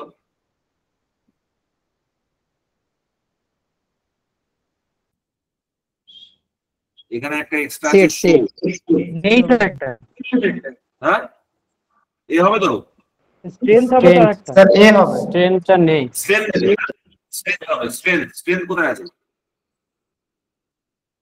স্ট্রেংথ কোথায় আছে লেখা? নেই এটাতে। স্ট্রেংথ লেখা নেই তো, এই সেটই ধরে নাও, সেটটাই আনসার দিয়েছে, সেটই সেটই বলেছে, ঠিক আছে, এটাই আনসার। Set in order. হ্যাঁ, set in order, right, set in order. এটা কি সাইন? Laser beam sir. Laser beam. এই সমস্ত সাইন যদি কোনো ডিপ্লোমার ছেলেদের দেওয়া হয় তারা বলতে পারবে না, বিটেকের ছেলেরা ভুলে যাও, এসব sign দেখেইনি। Which type of fire extinguisher is suited for extinguishing electric fire? B sir. Carbon dioxide, CO2. Correct. The internal resistance of humans, including skin, is in the range of, কিরকম রেঞ্জের হয়? সি হবে sir. এটা তো জানা নেই, এটা বলছে 500 থেকে 3000 এর মধ্যে হয়, ঠিক আছে, 500 থেকে 3000 এর মধ্যে জেনারেলি এটা হয়ে থাকে। তো এই পর্যন্ত আমি করালাম, ঠিক আছে, এইখানে আরো 50টা আছে, নিজে থেকে ট্রাই করবে, আর আজকে রাত্রির মধ্যে আমাকে করে পাঠাবে। তো যারা যারা করবে তারা ভেরি গুড, তারা চাকরি পাবে, আর যারা করবে না তাদের এই জন্মে আর চাকরি হবে না, ঠিক আছে। নেক্সট চলে আসছি আমাদের একটু থিওরিটিক্যাল ডিসকাশনসে। থিওরিটিক্যাল বেশ কিছু পয়েন্ট আমরা ডিসকাস করবো, তার মধ্যে বেশ কিছুটা ডিসকাশন হয়েও গেল। করালে, হ্যালো স্যার, বলছি যে পিডিএফটা করালেন ওটা গ্রুপে দিয়ে দেবেন তো? না দেবো না, আমি আমার কাছে রেখে দেবো, রেখে কি করবো রে, সব তো তোদের, না ঠিক আছে, ওটা আমি আমার কাছে রেখে দেবো, দিয়ে ওটা ডিম পারবো, ঠিক আছে। তোমরা আগুন নেওয়াচ্ছ, তোমাদের ছোট্ট ছবিটা ভালো আছে? হ্যাঁ স্যার। আচ্ছা, এইটা হচ্ছে তোমাদের সিলেবাস, ঠিক আছে, WBPDCL এর সিলেবাস, WBPDCL এর সিলেবাস। এটা হচ্ছে আমাদের প্রথম পার্টটা syllabus. Safety rules, hazards and fire extinguisher, চেষ্টা করছি এই তিনটে করার, যদি আরো সময় থাকে আর আমার এনার্জি থাকে আমি এই দুটো পড়িয়ে দেবো, ওহমস ল সম্বন্ধেও বলবো আর সার্কিট ল সম্বন্ধেও বলবো, ঠিক আছে। তো প্রথম চলে আসি সেফটি রুল সম্বন্ধে। বলছে ইলেকট্রিক্যাল অ্যাক্সিডেন্ট কেন হয়, প্রথম একটা কোশ্চেন নাও, ইলেকট্রিক্যাল অ্যাক্সিডেন্ট কেন হয় and which are the major factors in which severity of shock depends? Electrical accident কেন হয়? অসাবধানতার কারণে। অসাবধানতা, ঠিক, আর মেজর কারণ হচ্ছে অসাবধানতা, ঠিক আছে। তুমি যদি ভারতীয় হও তোমার মধ্যে অসাবধানতা একটু বেশি থাকবে। Lack of knowledge. ঠিক, ল্যাক অফ নলেজ। আর কিছু? Over confidence. ব্যাস, আচ্ছা, দেখা যাক কি কি অ্যান্সার আছে। দেখো কয়েকটা পয়েন্ট আমি লিখেছি, তোমরা একটু পড়বে, ঠিক আছে। বলছে when a person comes in contact with a live part and is in touch with wet ground, he gets electrocuted, or electric shock লাগে। He cannot get separated from the live part due to the failure of the nervous system. Nervous সিস্টেমের failure হবে, সে আর move করতে পারবে না, ঠিক আছে। of the nervous system caused by the flow of electric current in his body, through his body electric current এর flow হবে বলে আর পারবে না। বলছে এই যে seriousness of the electric shock, it depends upon এই যে লেভেলস অফ কারেন্টস, কত কারেন্ট যাচ্ছে, এই জিনিসটা আমরা ডিসকাস করলাম, যে কতটা আমরা সহ্য করতে পারবো, কোনটা লেট গো কারেন্ট, কোনটা থ্রেশহোল্ড কারেন্ট, কোনটা হ্যানা, এগুলো সব তোমরা মনে রাখবে, ভেরি ইম্পর্টেন্ট একটা পোর্শন, ঠিক আছে। এটা আমি একটু স্টার্ট দিয়ে রাখছি, তোমরা এটা একটু ভালো করে দেখে রাখো, ঠিক আছে? What are the causes of electrical accident? Electrical accident কেন হচ্ছে তো দেখা যাক, কয়েকটা কজ দেখা যাক। ওই যে বললো ল্যাক অফ নলেজ, ঠিক আছে, not obeying proper instructions, that means being a Bengali, আচ্ছা, not using necessary safety precautions, তুমি যদি নেসেসারি সেফটি প্রিকশন না নাও, working with defective equipment, we all do that, ঠিক আছে? আমরা ডিফেক্টিভ ইকুইপমেন্ট নিয়ে কিন্তু কাজ করি, ঠিক আছে? কিরকম এক্সাম্পল ধরো, আমি হচ্ছি একজন জেই, ঠিক আছে, ডাব্লিউবি এসসিটিসিএল এর একজন জেই, ঠিক আছে? তো আমাদের একটা গ্লাভস থাকে, জানো তো, জিএলও বিএস গ্লাভস। এবারে যে গ্লাভস গুলো থাকে, গ্লাভস গুলোতে আমরা, জানো তো, জেনারেলি ওই আইসোলেটারকে আমাদের ওপেন ক্লোজ করতে হয়, আইসোলেটার ওপেনিং এন্ড ক্লোজিং। এই যে গ্লাভস গুলো আমরা পরি, সেই গ্লাভস গুলো আমরা একটা গ্লাভস নিয়ে যাই, জানো তো, আইসোলেটারটাকে ওপেন অথবা ক্লোজ করার জন্য। দিয়ে গ্লাভসটা আমরা আমাদের হাতে পরি না, ঠিক আছে? গ্লাভসটা কি বললাম, আমরা আমাদের হাতে পরি না, আইসোলেটারে একটা হ্যান্ডেল থাকে এরকম, ঠিক আছে? আমরা গ্লাভসটাকে ওই হ্যান্ডেলের মধ্যে পড়াই, এরকম ভাবে গ্লাভসটাকে হ্যান্ডেলের মধ্যে পড়াই, দিয়ে পরিয়ে তারপর আইসোলেটারটাকে আমরা টানি, যাতে করে আইসোলেটারটা ওপেন হয়, ঠিক আছে? মানে গ্লাভসটা কিসের জন্য তৈরি হয়েছিল, আমাদের হাতে পড়ার জন্য। তো দুটো গ্লাভস, কিন্তু ওখানে একটা গ্লাভস দিয়ে আমরা এই কাজটা করবি। তার কারণ কি জানো, নাম্বার অফ গ্লাভস কম রয়েছে স্টকের মধ্যে, ঠিক আছে? পার্সোনাল প্রোটেক্টিভ গিয়ার বলে কিছু নেই। এই যে পার্সোনাল প্রোটেক্টিভ গিয়ার তো পড়ছো, তো কোনো সিস্টেমে পার্সোনাল প্রোটেক্টিভ গিয়ার বেশি দেয় না, এটা একটা সমস্যা, বিশাল বড় সমস্যা। এই যে তারপরে ঠিক বলেছে, not using proper insulated tools like insulated pliers, ঠিক আছে, স্ক্রু ড্রাইভার্স, রাবার গ্লাভস, ঠিক আছে, এইগুলো। Working on live equipment, accidental contact with live parts, this are all the reasons যেগুলো হতে পারে। তো we have to be really conscious. আমাদের যখনই কোনো কাজ করবো, ইলেকট্রিসিটি নিয়ে যখন কাজ করবো, we have to be really conscious. মনে রাখবে ও তোমার বাবা, ভাই, বোন নয়, ঠিক আছে? He will give you no second chance. There is no second chance. ফেরত আসার কোনো চান্স নেই। If you do a mistake, you will be gone.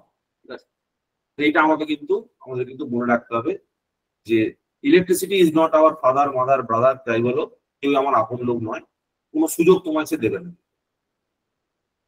Mention the factors on which the severity of the shock depends. কি কি factor হতে পারে? এই যে বডি রেজিস্ট্যান্স হতে পারে, টাইপ অফ সাপ্লাই হতে পারে, সাপ্লাই ফ্রিকোয়েন্সি হতে পারে, এরিয়া অফ কন্ট্যাক্ট, কতটা জায়গা তুমি ধরে ফেলেছো, টাইম অফ কন্ট্যাক্ট, কতক্ষণ ধরে রেখেছো, বডি কন্ডিশনের অ্যাটমসফিয়ারিক এফেক্ট, ঠিক আছে? তো এইটা খুব সিভিয়ারিটি একটা কেস তোমাদের বলি, মানে যখন তোমরা হয়তো বৃষ্টি পড়ছে, চারিদিকে বাড়ির মধ্যে রয়েছো, ঠিক আছে, আমাদের সিচুয়েশনটা খুব টাফ হয়ে যায়। ধরো কোনো একটা পার্টিকুলার লাইনে কারেন্ট বন্ধ হয়ে গেছে, তো আমাদেরকে ইয়ার্ডে গিয়ে সেটা শাটডাউন দিতে হবে। ওইটা যে কি ভয়ানক জিনিস, পুকুরে ধরো বাজ করছে, ঠিক আছে, বৃষ্টি করছে, সেই রকম কন্ডিশনে গিয়েও আমাদের ওই ইয়ার্ডের মধ্যে ওই আইসোলেটর ওপেনিং এবং ক্লোজিং করতে হবে। This is one of the very difficult task that we do, এবং যেখানে লাইভ রিস্কও থাকে। কাজের মধ্যে যেমন ইয়ে রয়েছে, তেমন রিস্ক ফ্যাক্টরও থাকে। তো মানে নেই, হ্যাঁ, এটার উপরে স্যার কিছু সেফটি প্রিকশন নেই এই কাজের উপরে, যে কাজটা বলতে আমি ম্যাক্সিমাম জুতো পরতে পারি, ঠিক আছে, ম্যাক্সিমাম জুতো পরতে পারি, ম্যাক্সিমাম তোমার ইয়ে করতে পারি, তোমার গ্লাভস পরতে পারি, ম্যাক্সিমাম একটা জ্যাকেট পরতে পারি, আর কিছু করতে পারবো। ছাতা পর্যন্ত ইউজ করা যায় না ইয়ার্ডে। ইয়ার্ডে আমরা ছাতা অ্যাভয়েড করি, আমরা ইয়ার্ডে ছাতা ইউজ করি না। ট্রানজিয়েন্ট আছে, অ্যামাউন্ট অফ কারেন্ট তো সব থেকে বড় পয়েন্ট, যে যত বেশি পরিমাণ কারেন্ট ফ্লো হবে তত তো সেই অনুযায়ী ড্যামেজ হয়ে যাবে বডি। এগুলো নিয়ে আমরা সকালবেলা থেকে প্রথম থেকেই পড়ছি। Body resistance. Body resistance depends upon the various factors such as electric conductivity, dielectric permittivity and polarisation. এই ইলেকট্রিক্যাল কন্ডাক্টিভিটি কি জিনিস দেখো, ইলেকট্রিক্যাল কন্ডাক্টিভিটি মানে হচ্ছে যে it is reciprocal of resistivity, মানে আমাদের রেজিস্ট্যান্সের যে ডেফিনিশন আমরা পড়েছিলাম R is equal to rho L by A, তাই তো? এই রোটাকে আমরা বলছিলাম রেজিস্টিভিটি, ঠিক আছে। এবার 1 by rho is just conductivity, sigma, এটাকে বলা হয় কন্ডাক্টিভিটি, ঠিক আছে। এই কন্ডাক্টিভিটি আমাদের কোন একটা মেটেরিয়ালের মধ্যে দিয়ে কত কারেন্ট ফ্লো হতে পারে, কত ইজিলি কারেন্ট ফ্লো হতে পারে সেটা মাপতে আমাদের সাহায্য করে। না what about dielectric permittivity? Permittivity generally epsilon দিয়ে লেখা হয়, এটাকে দুভাগে লেখা হয়, এপসাইলন নট আর এপসাইলন আর। এপসাইলন নট কে বলা হয় অ্যাবসলিউট পারমিটিভিটি, অ্যাবসলিউট পারমিটিভিটি, ঠিক আছে। এপসাইলন আরটা হচ্ছে রিলেটিভ পারমিটিভিটি, ঠিক আছে। এই এপসাইলন ব্যাপারটা কি ভালো করে বোঝো। ধরো একটা গ্লাস নিয়েছে, এই গ্লাসের মধ্যে কতটা জল ধরবে সেটা কে ডিসাইড করে? ভালো করে শোনো কি বলছি। একটা গ্লাসের মধ্যে কতটা জল ধরবে সেটা কে ডিসাইড করে? গ্লাসের আয়তন, ভলিউম ডিসাইড করে, আয়তন ডিসাইড করে, তাই তো? ঠিক সেইভাবে ধরো তুমি একটা ক্যাপাসিটর নিয়েছো, এবার ক্যাপাসিটরের মধ্যে তুমি ইলেকট্রিক্যাল এনার্জি জমা রাখতে চাইছো। ধরো ফর এক্সাম্পল তুমি এখানে এই ডাইইলেকট্রিক একটা মেটেরিয়াল নিয়েছো, কোনো না কিছু একটা মেটেরিয়াল নিয়েছো, ধরো গ্লাস নিয়েছো বা কিছু একটা এয়ার নিয়েছো। তো এই যে ডাইইলেকট্রিক মেটেরিয়ালটার মধ্যে তুমি কিছু ইলেকট্রিক্যাল এনার্জিকে জমা করে রাখতে চাইছো, ঠিক আছে। এর মধ্যে চাইছো যে তুমি ইলেকট্রিক্যাল এনার্জি জমা করে রাখছো। তো এর মধ্যে কতটা ইলেকট্রিক্যাল এনার্জি জমা করা যাবে তার পরিমাণটা decided by the permittivity of the medium.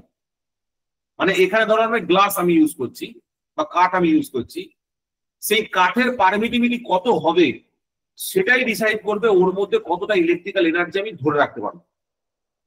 একটা গ্লাসের মধ্যে গ্লাসের আয়তন ডিসাইড করে তার মধ্যে কতটা জল ধরবে, তাই তো? ঠিক সেইভাবে একটা ক্যাপাসিটরের মধ্যে কতটা ইলেকট্রিক্যাল এনার্জিকে আমি জমা রাখতে পারবো সেই পরিমাণটা ডিসাইড করে হচ্ছে পারমিটিভিটি। একটা ক্যাপাসিটরের মধ্যে ইলেকট্রিক্যাল এনার্জিকে ইলেকট্রিক্যাল ফিল্ড হিসাবে জমা রাখা হয়। Capacitor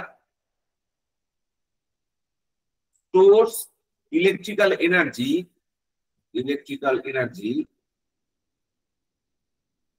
in the form of, বলো কি বললাম, in the form of electric field,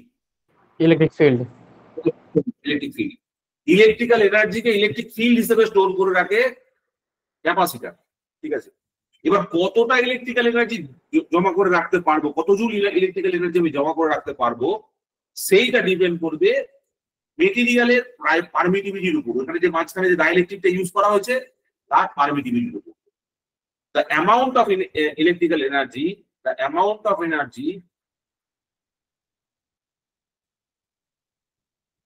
depends on the permittivity of dielectric material.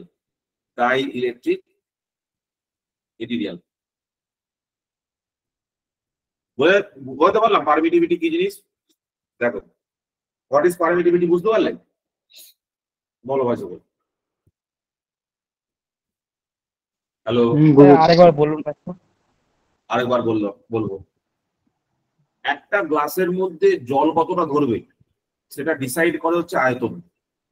ঠিক সেইভাবে একটা ক্যাপাসিটরের মধ্যে কতটা ইলেকট্রিক্যাল এনার্জি জমাতে পারবে সেটা ডিসাইড করে হচ্ছে পারমিটিভিটি অফ দ্য মিডিয়াম। মাঝখানে তুমি যে ইনসুলেটরটা ইউজ করছো, ডাইইলেকট্রিক মেটেরিয়ালটা ইউজ করছো, তার পারমিটিভিটি ডিসাইড করবে যে কতটা ইলেকট্রিক এনার্জি তার মধ্যে ধরবে।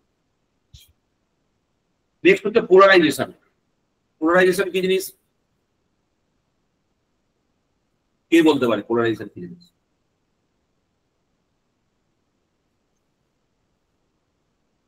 2026-এ পশ্চিমবঙ্গে কি আছে? ভোট আছে, পরীক্ষা আছে, ভোট আছে। পরীক্ষার থেকে বড় কি আছে? ভোট আছে। যেহেতু ভোট আছে ওই জন্য তোমাদের এক্সাম বেরিয়েছে, ভোট আছে বলে এক্সাম বেরিয়েছে, তাই তো? এবার এই যে ভোটের মধ্যে এখনো পর্যন্ত অশিক্ষিতদের থাকার জন্য আমাদের এই ভারতবর্ষের মূল ইয়েটা কি, মানে কি বলবো, টপিক অফ ভোট কি?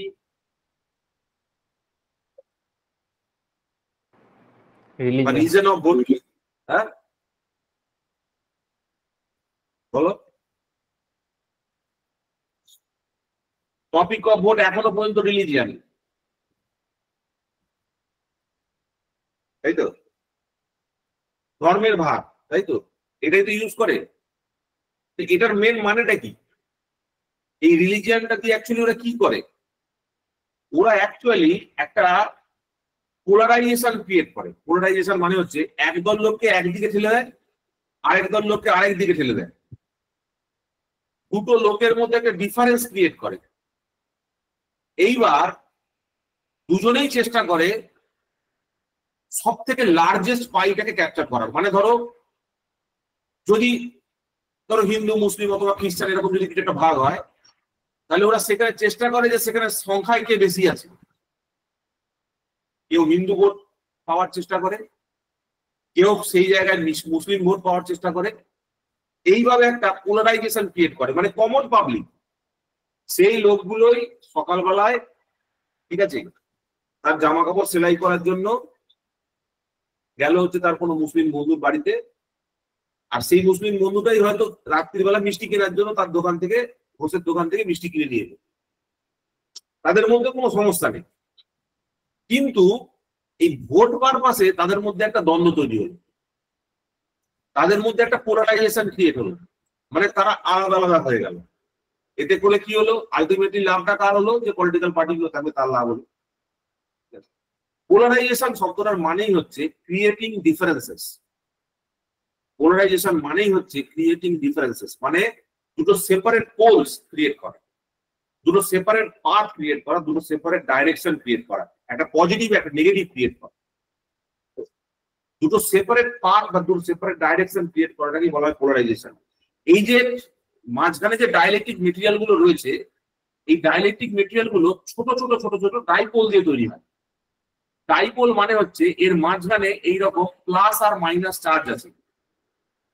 এবার এই ডাইপোল গুলোকে তুমি যদি একটু ভালো করে খেয়াল করে দেখো, এই প্লাস আর মাইনাস যে চার্জ গুলো তার নিজের ইচ্ছা মতো যেখানে খুশি সেখানে ছড়িয়ে ছিটিয়ে আছে, ঠিক আছে। পোলারাইজেশন কি করে? পোলারাইজেশন করে হচ্ছে সমস্ত পজিটিভ চার্জেস গুলোকে একদিকে নিয়ে চলে আসে, আর নেগেটিভ চার্জ গুলোকে তার উল্টো দিকে নিয়ে চলে আসে। মানে দেখো এর ফলে কি হচ্ছে, একটা পার্টিকুলার দিকে শুধু পজিটিভ চার্জ থাকছে, একটা পার্টিকুলার দিকে শুধু নেগেটিভ চার্জ থাকছে। মানে এই দিকের প্লেটটা হয়ে যাচ্ছে কি তোমার নেগেটিভ প্লেট, এই দিকের প্লেটটা হয়ে যাচ্ছে কি তোমার পজিটিভ প্লেট, এই দিকের প্লেটটা হয়ে যাচ্ছে কি তোমার নেগেটিভ প্লেট, ঠিক আছে। স্যার এই পাশটা তো মাইনাস আছে, তাহলে এটা প্লাস কি করে হলো? পরে বলছি, ঠিক আছে, পরে বলছি। সরি, আমি একটু ভুল লিখলাম। এটা নেগেটিভ হবে, এই দাগটা নেগেটিভ হবে, এই দাগটা পজিটিভ হবে, এই দাগটা পজিটিভ হবে, ঠিক আছে। তো এই যে জিনিসটা, এটাকে বলে পোলারাইজেশন। ডাইপোল গুলোর একটা পার্টিকুলার দিকে ওরিয়েন্ট হয়ে যাওয়ার যে টেন্ডেন্সি, সেটাকে বলে পোলারাইজেশন। পোলারাইজেশন কি জিনিস বুঝতে পারলে? পোলারাইজেশন করে কি হয়? পোলারাইজেশন করে শুধু পলিটিক্যাল পার্টির লাভ হয়, তোমার বা আমার কোনো লাভ তাতে নাই। তোমার বা আমার যেটা দরকার সেটা কি জানো? বলতে পারবে? তোমার বা আমার কি দরকার? কে বলতে পারবে? আমাদের ফেসিলিটি দরকার। হ্যাঁ, পিডিসিএল এর আমাদের তো ফেসিলিটি দরকার। আর কেউ? এই আনসারটা আশা করি কারো না কারোর কাছ থেকে পাবো। তোমার বা আমার কিসের দরকার?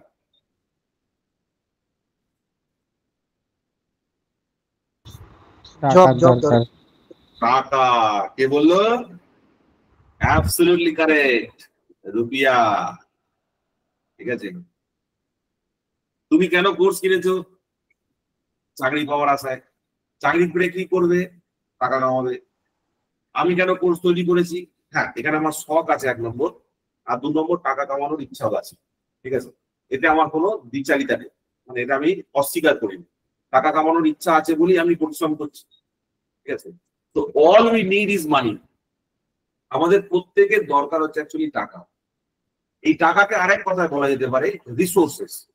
এই টাকাটাকে আরেকভাবে আমরা বলতে পারি রিসোর্সেস। ঠিক আছে, টাকাটা হচ্ছে অ্যাকচুয়ালি রিসোর্সেস। মানে ধরো তোমার কতগুলো বাড়ি আছে, গাড়ি আছে, সম্পত্তি আছে, that is called as resources. ভারতবর্ষের ভূমি, জমি, ল্যান্ড, তার ভিত্তিতে ভারতবর্ষের যা রিসোর্স আছে that is very very very limited. এবার যেহেতু ভারতবর্ষের রিসোর্সেস লিমিটেড, ওই জন্য প্রত্যেকটা মানুষের কাছে টাকা পয়সার পরিমাণ কম, এবং টাকা পয়সার পরিমাণ যেহেতু কম, ওই জন্য আমরা আমাদের বেসিক নিডসটা পূর্ণ করতে পারি না। কি বলতে চাইছি বুঝতে পারছো? মানে সেম ভূমির মধ্যে যদি 10 জন লোক বাস করতো তাহলে তার সম্পত্তি অনেক বেশি হতো। সেম ভূমিতে যদি 100 জন লোক বাস করে তাহলে আমাদের সম্পত্তি কমে যাবে, আমাদের ইনকাম কমে যাবে, আমাদের রিসোর্সেস কমে যাবে। এই জন্য বাইরের বাংলাদেশ থেকে যদি বা পাকিস্তান থেকে যদি লোক এসে এখানে থাকতে শুরু করে, আমাদের রিসোর্সেস কমে যাবে, আমাদের আর্নিং পসিবিলিটিস কমে যাবে। So actually we all need is resources, এবং এই রিসোর্সেস এর কোনোভাবে আমি কম্প্রোমাইজ করতে পারবো না, কারণ ultimately we all are working for money. যদি তোমার কাছে আজকে 2 কোটি টাকা থাকতো ব্যাংক ব্যালেন্সে, তুমি এই পরীক্ষায় ক্লাস করতে আমার ভেবে বলবে কি বলছি? এসব পোলারাইজেশন এসব করে কি হবে? ঠিক বললাম না ভুল বললাম? হ্যাঁ স্যার। 2 কোটি টাকার এফডি কত ইন্টারেস্ট কত আসতো জানা আছে? না স্যার। জানা নেই? যদি আমি তোমাকে বলি 7 লক্ষ টাকার এমআইএস করলে 6,500 টাকা ইন্টারেস্ট আসে, তাহলে 2 কোটি টাকার এমআইএস করলে কত হবে ভাবো? শুধু MIS, keeping the principal as it is, শুধু ইন্টারেস্টে তোমার সংসার চলে যাবে হাসতে খেলতে।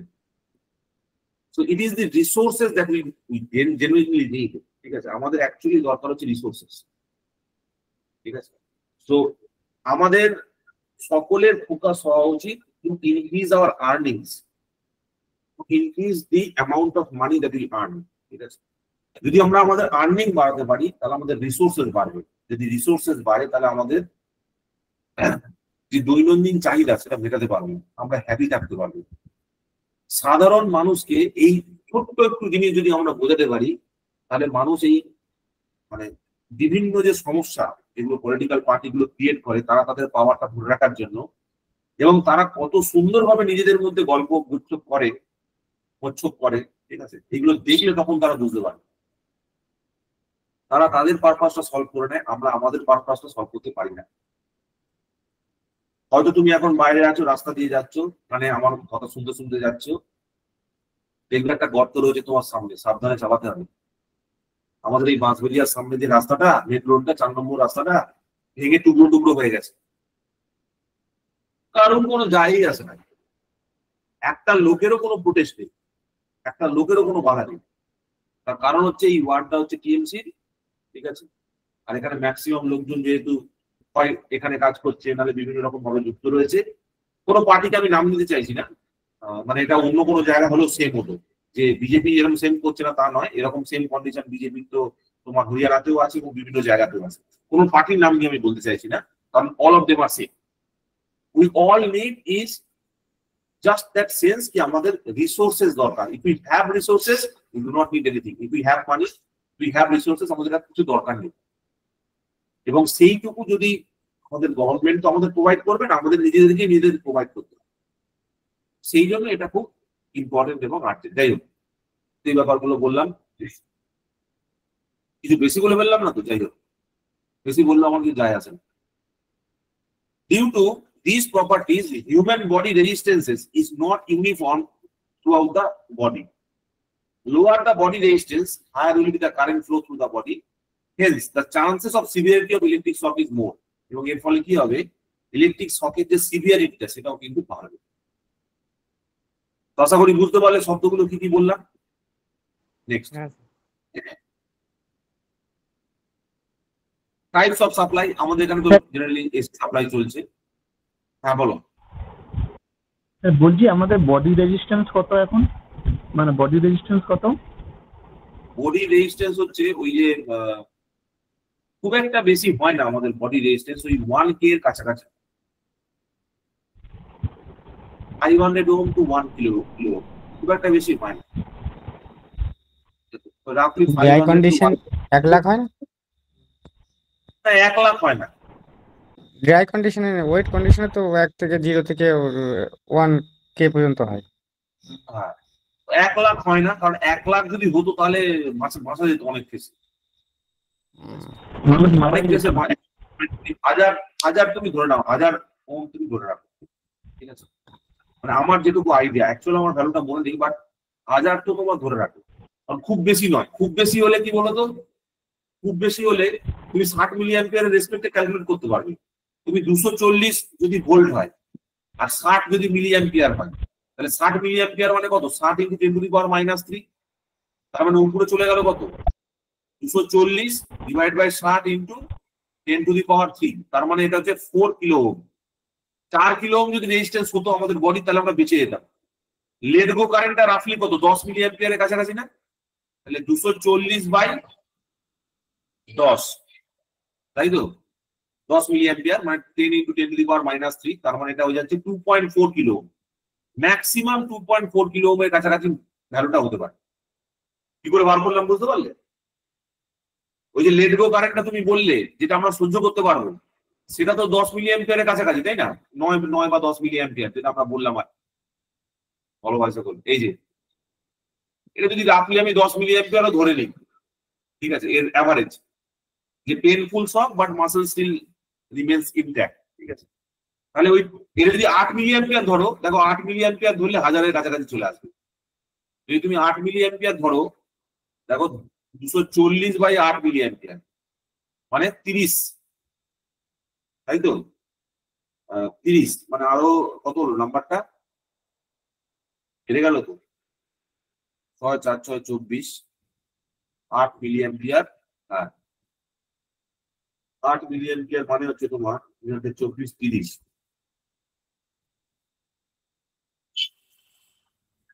কি ভুল করছি? 10 হলে 24, ওটা তো 24 কিলো ওহম হচ্ছে। সরি, এটা 24 কিলো ওহম হচ্ছে না, 24 কিলো ওহম হচ্ছে। এটা কত হচ্ছে? 30 কিলো ওহম হচ্ছে, 80 কিলো ওহমের কাছাকাছি হচ্ছে। 3 × 24, 8 মিলি অ্যাম্পিয়ার আছে, তার মানে 8 × 10⁻³ তার মানে এখানে হয়ে যাচ্ছে 30 কিলো ওহমের কাছাকাছি হচ্ছে। একটু ভুল বলেছি, 30 কিলো ওহমের কাছাকাছি হচ্ছে, এটা একটু দেখে নিতে হবে আমাকে, ঠিক আছে? আমার মনে হয় এটা 30 কিলো ওহমের কাছাকাছি হয়, সেফলি অ্যালাউয়েবল। কারণ 240 ভোল্ট যদি আমাদের এসি সাপ্লাই হয়, আর যদি তোমার বডির মধ্যে দিয়ে 8 মিলি অ্যাম্পিয়ার ম্যাক্সিমাম যেতে পারে, সহ্য করতে পারো, তাহলে 240/8 মানে হচ্ছে 30 কিলো। 30 কিলো কারেক্ট অ্যান্সার, ঠিক আছে? আমার যতদূর মনে করছে 1000 কিলো ওহমের একটা কিন্তু ভ্যালু আছে, যেটা আমরা সহ্য করতে পারি, মানে মোটামুটি একটা রেজিস্ট্যান্স হিসেবে 1K এর কাছাকাছি হয়। Sir 1000 ohm. 1000 ওহম আছে না? আমরা আইটিআই তে পড়েও ছিলাম 1000 ওহম। হ্যাঁ, আমারও তাই মনে পড়ছে 1000 ওহমের কিছু একটা ভ্যালু আছে, আমার ঠিক এখন মনে নেই। টাইপ অফ সাপ্লাই এর মধ্যে এগুলো হলো, ঠিক আছে? অ্যামাউন্ট অফ, কি বলেছে দেখো, amount of current flowing through the body. The electric current is the main factor to cause the severity of electric shock in human body. Supply frequency find বলছে fatality is increased with the increase in supply frequency. যদি frequency বাড়ে, যদি frequency বেশি হয়, তাহলে আধার card আগে জমা দিতে হবে নাকি, মানে তাড়াতাড়ি মরতে পারে। ডেথ হওয়ার চান্সেসও বাড়বে ফ্রিকোয়েন্সি বেশি হলে। এরিয়া অফ কন্ট্যাক্ট, অবশ্যই এরিয়া অফ কন্ট্যাক্ট যদি বাড়ে, তাহলে ডেথের প্রবাবিলিটিও বাড়বে, কিছু করার নেই। যেমন আমাদের কিছুদিন আগে একটা দুর্ঘটনা ঘটেছে, রিসেন্টলি হয়েছে, সব জায়গাতেই হচ্ছে ওরকম, ফেটাল হয়েছে, মারা গেছে। Time of contact, the severity of electric shock is directly proportional to duration of current flow. কতক্ষণ ধরে কারেন্ট ফ্লো হচ্ছে তার উপর ডিপেন্ড করবে, বডি রেজিস্ট্যান্স এবং অ্যাটমসফিয়ারিক কন্ডিশনের উপর ডিপেন্ড করবে। ট্রানজিয়েন্স এর উপর ডিপেন্ড করে। ট্রানজিয়েন্স মানে হচ্ছে চেঞ্জ ইন ভোল্টেজ অথবা চেঞ্জ ইন কারেন্ট যখন হয় তখন এটা ক্রিয়েট হয়। Transients can be generated by lightning as well as switching. Lightning মানে যখন বাজ পড়ছে তখনও ট্রানজিয়েন্ট তৈরি হতে পারে। আর সুইচিং যখন পাওয়ার একটা জায়গা থেকে অন্য জায়গায় সুইচ ওভার হচ্ছে তখন সুইচিং সার্জ গুলোর ভ্যালুটা বেশি হয় as compare to lightning surge. Electric ফায়ারের কারণ কি কি জিজ্ঞেস করেছে। These are all the current reasons: overloading, incorrect fuse, improper maintenance, explosive atmosphere. These are all the reasons. ঠিক আছে, তো এখানে আমি একটা গল্প বলি। ঠিক আছে, গল্পটা হচ্ছে এরকম, রজতদা যদি ভিডিওটা দেখে থাকো রাগ করো না, আমাদের আরকে মিশন শিল্প মন্দিরে আরকেএসে আমাদের একজন দাদা আছে রজতদা বলে। ঠিক আছে, উনি এখন সার্ভিস করেন ওখানে। রজতদা কি করতো, আমাদের একটা ল্যাবে, আমাদের পরের বছরে কোনো ল্যাবটা হচ্ছিল, তো আমাদের পরের বছরে যে ল্যাবটা হচ্ছে সেটা ডিসি মেশিনের ল্যাব হচ্ছিল, বুঝলে। এবার ল্যাবটা চলাকালীন কি হয়েছে, বারবার ওই ডিসি মেশিনের যে ফিউজটা আছে বারবার ফিউজটা পুড়ে যাচ্ছে, বারবার ফিউজটা পুড়ে যাচ্ছে। রজতদা রেগে গিয়ে, রজতদা অ্যাকচুয়ালি আমাদের টেকনিক্যাল অ্যাসিস্ট্যান্ট ছিল, পিএইচ টেকনিক্যাল অ্যাসিস্ট্যান্ট। তো রজতদা গিয়ে কি করে, ওই যে ফিউজটা আছে সেই ফিউজটাকে মোটা করে দেয়। ঠিক আছে, বারবার ফিউজ কেটে যাচ্ছে, ফিউজ কেটে যাচ্ছে, ফিউজটাকে মোটা করে দিয়েছে রজতদা। এর ফলে কি হলো বলতো, এর ফলে পুড়ে যাবে তো স্যার, ওভারহিটিং। এরপরে আমাদের পরের, আমরা তখন থার্ড ইয়ারে ছিলাম, আমাদের পরের বছরে যে যারা সেকেন্ড ইয়ারে ছিল তারা আর মেশিন ল্যাবটাই করতে পারলো না, ডিসি মেশিনের ল্যাবটাই করতে পারলো না। আমাদের কলেজে বিশাল মানে খুব সুন্দর ল্যাব আছে, ল্যাব ফ্যাসিলিটি আছে। যারা আরকেএস শিল্প মন্দিরে পড়েছো বা জানো তার সম্বন্ধে, রামকৃষ্ণ মিশন শিল্প মন্দির দুর্দান্ত তার ল্যাব ফ্যাসিলিটি। কিন্তু রজতদার অক্ষয় ফিউজের জন্য, ঠিক আছে, ফিউজটা তো বেঁচে গেল, কিন্তু এই ফিল্ড ওয়াইন্ডিংটা পুড়ে গেল, ফিল্ড ওয়াইন্ডিংটা পুড়ে গেল। এতে রজতদার কিছু দোষ নেই, ঠিক আছে, যারা ইনস্ট্রাক্টর ছিল তাদেরও উচিত ছিল এগুলো দেখা। ঠিক আছে, যে ফিল্ড ওয়াইন্ডিং এর অ্যাকচুয়ালি প্রবলেমটা হচ্ছে যার জন্য হাই কারেন্ট ড্রপ হচ্ছে এবং ফিউজটা পুড়ে যাচ্ছে। তো সেইটা চেক না করে সে কি করে, ফিউজটাকে মোটা করে দেয়। তাতে কি হয়, সেকেন্ড ইয়ারের ছেলেদের ছুটি হয়ে যায়, আর ল্যাব করতেই হয় না, ডিসি মেশিনের যা ল্যাব ছিল। তো এরকম ইনকারেক্ট ফিউজের যদি তুমি ইউজ করো তাহলে কিন্তু এরকম ঘটনা ঘটবে। দিস আর রিয়েলি প্র্যাকটিক্যাল, আমরা নিজেরাই দেখেছি। ইমপ্রপার মেইনটেনেন্সের প্রবলেম হতে পারে, এক্সপ্লোজিভ অ্যাটমসফিয়ার খুব খারাপ জিনিস, আর ওভারলোডিং অফ দ্য তার, তো ওভারলোডিং অফ ওয়্যারস তো থাকে। ঠিক আছে, আচ্ছা, ওয়াটার ফায়ার এক্সটিংগুইশার্স, ঠিক আছে, এগুলো আমরা দেখলাম, সবকিছু এগুলো আমরা স্টাডি করলাম। এডিকে, এবিসিডিকে, কোনটাকে কি ফায়ার বলে, কোনটা কোথায় ইউজ করা হয়, দেখো সব লেখা আছে। এই যে হচ্ছে class A type fire, class A type হচ্ছে কঠিনে ফায়ার লাগে, তাই তো। যেমন wood, material such as wood, cloth and paper, এই সমস্ত জায়গায় লাগলে কি কি ফায়ার এক্সটিংগুইশার ইউজ করতে পারি, ওয়াটার ইউজ করতে পারি, is the most effective way. Carbon dioxide type use করা যেতে পারে, ক্যান অলসো বি ইউজ। যদি পয়সা বেশি থাকে তাহলে কার্বন ডাইঅক্সাইড ইউজ করবে, পয়সা কম থাকলে জল ব্যবহার করবে। ক্লাস বি টাইপ যেটা আছে, fire of class involve burning of the inflammable liquids such as petrol, oil and greases, paints and fats. এগুলো দূর করার জন্য কি করতে হবে, ফোম টাইপ অথবা ড্রাই টাইপ পাউডার এক্সটিংগুইশার্স আমরা ইউজ করতে হবে। Water should never be used. ঠিক আছে, ক্লাস সি আমরা জানি ইলেকট্রিক্যাল শর্ট সার্কিটের জন্য যে কারেন্টটা লাগছে, এই জন্য আমরা কার্বন ডাইঅক্সাইড ইউজ করতে পারি, ড্রাই পাউডার ইউজ করতে পারি, ভেপোরাইজিং লিকুইড সিডিসি ইউজ করতে পারি। ঠিক আছে, এগুলোকে আমরা ব্যবহার করতে পারি। Water should never be used, কখনো ওয়াটার ব্যবহার করা যাবে না। ঠিক আছে, and the supply should be immediately switched off, আমাদের সঙ্গে সঙ্গে সাপ্লাইটাকে বন্ধ করতে হবে। This are all my concerns. ঠিক আছে, এটা আমাকে করতেই হবে। এখানে বিভিন্ন ধরনের ফায়ার এক্সটিংগুইশারের নাম দিয়ে দিয়েছে, এখানে আইডেন্টিফাই করতে হবে কোনটা কোথায় ইউজ করা। ঠিক আছে, what are the precautions to be taken during electric shock? Electric shock এর সময় কিছু precautions আমাদের নিতে হয়। দেখো, avoid working on the live parts, কিছু কিছু ক্ষেত্রে লাইভ পার্টে কাজ করাটাকে অ্যাভয়েড করা যায় না।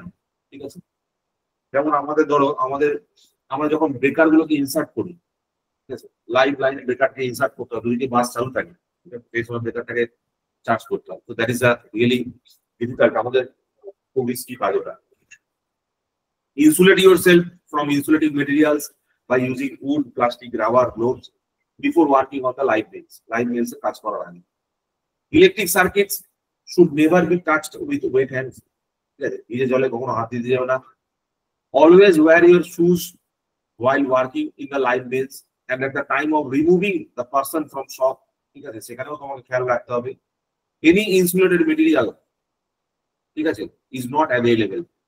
খেয়াল রাখতে হবে যদি কোনো ইনসুলেটেড মেটেরিয়াল অ্যাভেলেবেল না থাকে, আমি কিন্তু কোনো মানুষকে বাঁচাতে যাব না, ঠিক আছে, আমাকে সবার আগে দেখতে হবে আমার কাছে ইনসুলেটেড মেটেরিয়াল কিছু আছে কি।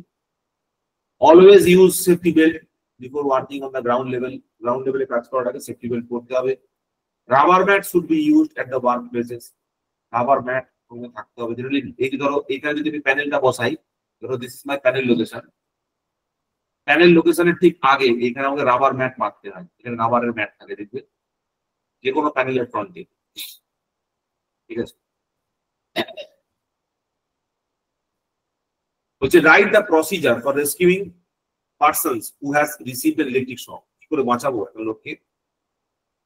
হচ্ছে switch off the supply, remove the person from the contact supply without touching his body, a dry stick or wood of his or his clothes may be used to pull him, মানে ওর জামা ধরে তুমি টানতে পারো।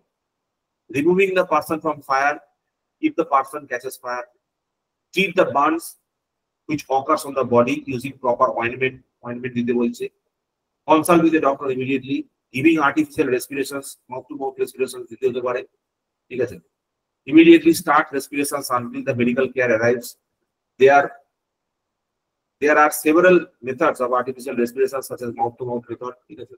ওই আমরা হাওয়া ব্লো করি মুখ দিয়ে, বুকের মধ্যে দিয়ে হাওয়াটা ব্লো করা হয় যাতে এটা বন্ধ না হয়। সো এইটা ছিল আমাদের প্রথম ক্লাস, যেখানে আমরা বেশ কিছু ফান্ডামেন্টাল টপিক ডিসকাশন করলাম, ঠিক আছে।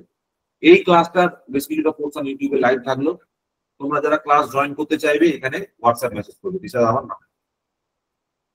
এই পর্যন্ত বলে আমাদের ক্লাসটা আপাতত শেষ করছি। কারোর কোনো কোশ্চেন, কারোর কোনো জিজ্ঞাসা জিজ্ঞেস করতে পারো। পরের দিন আমরা একবারে বেসিক থেকে শুরু করবো, সার্কিট থিওরি বেসিক্সটা করবো, তখন তোমাদের এই বিষয়টা সম্বন্ধে আরো আইডিয়া হবে, ঠিক আছে। পরের দিনকে আমরা এই জায়গাগুলো ধরবো, ঠিক আছে। এই ওহমস ল, কিরচফ ল পরের দিন হবে, অসুবিধা নেই তো? সেফটি আর কিছু করতে হবে না? সেফটি এবার তোমরা সেফটি আর কিছু করতে পারো, বই থেকে দেখতে পারো, আমি একটা মোটামুটি নোট বানিয়েছি, ঠিক আছে। তোমরা একটু ওই রুলস আইন যদি তোমাদের ওখানে থাকে সেগুলো দেখতে পারো। বলছি কোশ্চেনের 15 কি 16 নম্বরের অ্যানসারটা দেখেছিল। হ্যালো, হ্যাঁ বলছি কোশ্চেনের 15 নম্বর কি 16 নম্বর একটা, হ্যাঁ ওই জায়গাটা একটা কোশ্চেন ছিল না যে মেটাল যেটা ইকুইপমেন্ট থাকে ওটা তো ক্লাস ডি এর মধ্যে পড়ে, তো ওখানে তো ইনকারেক্ট তো প্রথমটা হওয়ার কথা ছিল। এই কোন কোশ্চেনটার কথা বলছো? কিছু ভুল বললাম নাকি? 15 নম্বরটা দেখি ভাই, কিছু 15 কি এই যেটা ইনকারেক্ট ছিল, হ্যাঁ ইনকারেক্ট ওটা use for class A fire, ওই যে লেখা আছে না ওই যে মেটাল তো ওটা ডি এর মধ্যে পড়ে, ওটা তো ভুল হতে পারে না?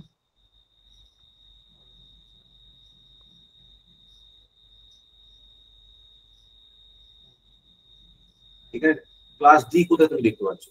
ডি কোথায় লেখা আছে? না ডি লেখা নেই, ওই যে কি মেটালটা তো actually D use for class A fires, কিন্তু ব্যাটারি লিখেছে কম্বাস্টিবল মেটাল, এটা ভুল লিখেছে। এই কথাটা ভুল লিখেছে, এটা লেখাটা উচিত হয়নি। তাহলে ওই জন্য তো বলছি, কারণ কি মেটাল যেটা সেটা তো অ্যাকচুয়ালি ডি এর মধ্যে পড়ে না। যদি এটা ডি এর মধ্যে পড়ে তাহলে আমরা ওয়াটার ইউজ করবো না, ঠিক আছে। ওয়াটারকে কেন ইউজ করা হয় না? বিকজ অফ যেখানে কম্বাস্টিবল মেটাল থাকবে সেখানে হাই টেম্পারেচার তৈরি হবে। হাই টেম্পারেচারে আমরা কোনোভাবে ওয়াটার দিতে পারবো না, এটা আমাকে মাথার মধ্যে ঢুকিয়ে নিতে হবে। হাই টেম্পারেচারে we should not use water. শুধুমাত্র উড, পেপার, ক্লথ এগুলোই ব্যবহার করা যাবে। হ্যাঁ ওইগুলো। হাই টেম্পারেচারে কখনো আমরা ওয়াটার দেবো না, এটা আমার মাথায় ঢুকিয়ে রাখতে হবে, কারণ ওয়াটারটা ভেঙে গেলে অক্সিজেন তৈরি হয়ে যায়, আর আমি সেটাকেই আটকাতে চাই, এটাই আমার পারপাস। আচ্ছা এখানে তোমাদের বইতে আর কিছু আছে এই সেফটি রুল সম্বন্ধে? আর কিছু আমি কিছুটা দেখেছি, আমি একটা নিজের মতো তৈরি করলাম নোটটা, এখানে অনেক কিছু আছে না? দেখছিলাম এখানকার তোমাদের নোটটা একটু আলাদা রকম আছে, অনেক কিছু। তোমাদের খুব ভালো বইটা এটা, এই বইটাতে যা লেখা আছে এক্সটিংগুইশ করার সময় যে প্রসেসটা ফলো করতে হয় তার একটা শর্ট ফর্ম করা আছে, অনেক। খুব সুন্দর লেখা আছে এই বইটা, খুব সুন্দর বই। ঠিক আছে, এটা কি নিমির বই? নিমির বই এটা, হুম। এটা নিমির বই। সেফটি প্রসিজার এটা তো- সম্বন্ধে আমি এটা অনেক কিছু জানলাম, কারণ এখানে অনেক রকম কোশ্চেন তৈরি করা যেতে পারে। আমি এগুলো পড়ছিলাম, তারপরে খুব যে- সুন্দর সুন্দর, খুব ভালো ওই যে কোশ্চেন। কোশ্চেন করলে না, সাফারিং প্রসেস যেগুলো থাকবে, সাফারিং, সিলভারিং, ওগুলো কি হ্যাঁ পড়তে হ্যাঁ হবে? হ্যাঁ, এগুলো পড়ো, বুঝলে, কারণ এখান থেকে তোমাদের তো হুম। বিভিন্ন রকম কোশ্চেন আছে, আর এগুলো তোমাদের ডোমেন, এটাতে তোমাদের নলেজ থাকা উচিত, ডিটেল নলেজ থাকা উচিত, কারণ এই টপিকটা না ডিপ্লোমায় আছে না বিটেকে আছে, কোনো জায়গাতে নেই। এটা শুধু তোমাদের স্পেসিফিক ডোমেন। এই যে ছবিগুলো দিয়েছে, ম্যান্ডেটরি সাইন গুলো, ঠিক আছে, এই বইটা কি ওল্ড ভার্সন? এগুলো সব কটা ছবি মনে রাখতে হবে আমাদের। এই যে ছবিগুলো দিয়েছে, দেখতে পাচ্ছ? বলছি নিমির এই বইটা কি ওল্ড ভার্সনের বই নাকি নিউ ভার্সনের বই? এটা আমার কবেকার মনে নেই ভাই, দেখছি। কারণ কি এখন তো সেমিস্টার দুটো করে 11 দিয়েছে, কিন্তু এই সেমিস্টার আমরা যখন দিয়েছিলাম তখন তো সেমিস্টার এই বইটা 4 ছিল। 2022 এর বই। স্যার নিমিতে এই বইটাই পাওয়া যাচ্ছে স্যার। আর নতুন সেমিস্টার বই আমিও যখন পড়েছি তখন তো ইয়ারে ছিল। হ্যাঁ 4টে ছিল। নতুন বই তোমাদের কাছে থাকলে পাঠাবে, বা তোমাদের কাছে নতুন যদি বই থাকে বইটা, এটা কোন বইটা পারচেজ করতে হবে আমাকে একটু বলো, আমি তাহলে সেটা বলে কিনে নেবো। কারণ আমাদের কাছে, নতুন আমার বইটা কাছে এই দেখিনি। বই- আমরা কোনটা যখন better? পড়েছিলাম এই বইটাই পড়েছিলাম, এইটাই ভালো ছিল। একই ব্যাপার স্যার যে সব সিলেবাসটা দিয়েছে সেই সিলেবাসটা হ্যাঁ। ম্যাক্সিমামটা এই বই থেকে তোলা, আমি ব্যাস, দেখেছি আবার স্যার। তাহলে আবার কি? তাহলে এই বইটাই পড়বে। আরে বাবা, তোমার কোশ্চেন নিয়ে কথা, টপিক নিয়ে কথা, তুমি তো টপিক পড়ছো। আরে ফায়ার এক্সটিংগুইশারে আগুনটা তো আর চেঞ্জ হয়ে যাচ্ছে না, ক্লাসে ফায়ারটা এখানেও যা ওখানেও তাই। কি বলতে চাইছি বুঝতে পারছো? ওখানে গিয়ে তো ক্লাসে ফায়ারটা চেঞ্জ হয়ে যাবে না, কাঠের জায়গায় তো ইয়ে হয়ে যাবে না, ইলেকট্রিসিটি হয়ে যাবে না। টপিকটা তো সেম থাকবে, হ্যাঁ কিছু টপিক হয়তো অ্যাড হতে পারে। তুমি খালি যে টপিকটা এই বইতে পাবে না সেটা নেট থেকে পড়ে নেবে, ব্যাস। আবার আমি বলেই দেবো, আমি তো বলে দেবো। পিডিএফটা একটু দেবেন। হ্যাঁ সব দেবো, সব পিডিএফ দেবো, কত পিডিএফ দিচ্ছি। এটা তো তোমাদের কাছে আছে নাকি? এই ইলেকট্রিশিয়ানের বইটার পিডিএফ আছে তোমাদের কাছে? নেই স্যার, এই বইটা স্যার পিডিএফটা ওটা ম্যাথে করতে ছিল, ওই বইটা নেই আমার কাছে। এই তো, ঠিক আছে, আমি দিয়ে দিচ্ছি।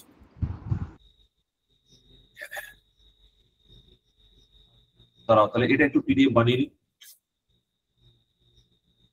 স্যার ওই সোল্ডারিং ওয়্যার জয়েন্ট ওইগুলো করাবেন না স্যার? সব করাবো আমি। আমার কাছে এই জিনিসগুলো নতুন, বুঝতে পারলে? এই জিনিসগুলো আমার কাছে নতুন, মানে আমি যেহেতু প্র্যাকটিক্যালি এই কাজগুলো করেছি, ওই জন্য আমার কাছে এই পোর্শনটা জানা। কিন্তু এখানে অনেক কিছু জিনিস তোমাদের আছে, বিশেষ করে এই সিম্বল টিম্বল গুলো, বা এই হ্যান্ডটুলস আমি কাজ করেছি, হ্যান্ডটুলস আমাদের বেশ কিছু নোট আছে, বাট এই পোর্শনটা তো আমার কাছে একটু নতুন। বিশেষ করে এই যে তোমাদের সাইন, কোথায় গেল, কোথায় সাইনটা কোথায় গেল, এই ম্যান্ডেটরি সাইন বা এগুলো থেকে, এগুলো বেসিক্যালি তোমাদের কোশ্চেন এই ডাইরেক্ট ডায়াগ্রাম থেকে দেবে। ঠিক আছে, আমি দেখছিলাম কোশ্চেন গুলো তোমাদের কিরকম আসে, ডাইরেক্ট ডায়াগ্রাম থেকে দেবে, মানে বেশি কিছু দেখার দরকার নেই, ডাইরেক্ট কোশ্চেন দিচ্ছে তোমাদের ডাইরেক্ট কোশ্চেন, কোনো অসুবিধা নেই, মানে কোনো ডিফিকাল্টিস কিছু নেই তোমাদের কোশ্চেনে অ্যাজ সাচ।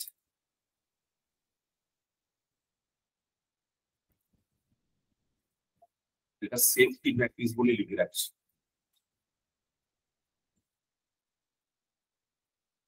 এবার কাজ করছে না কেন?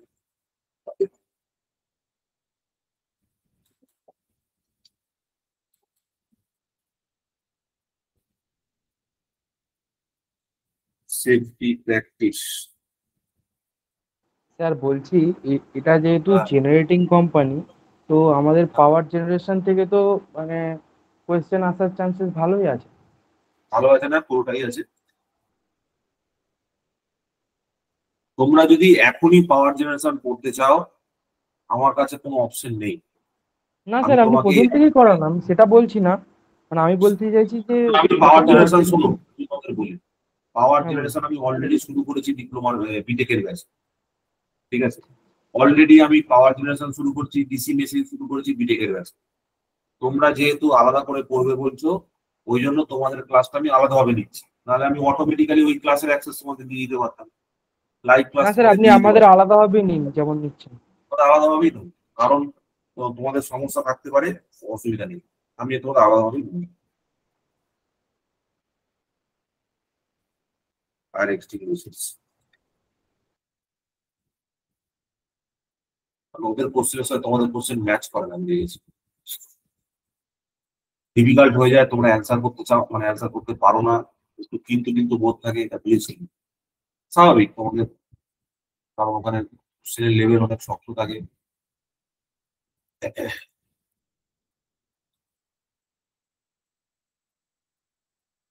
ঠিক আছে, অসুবিধা নেই।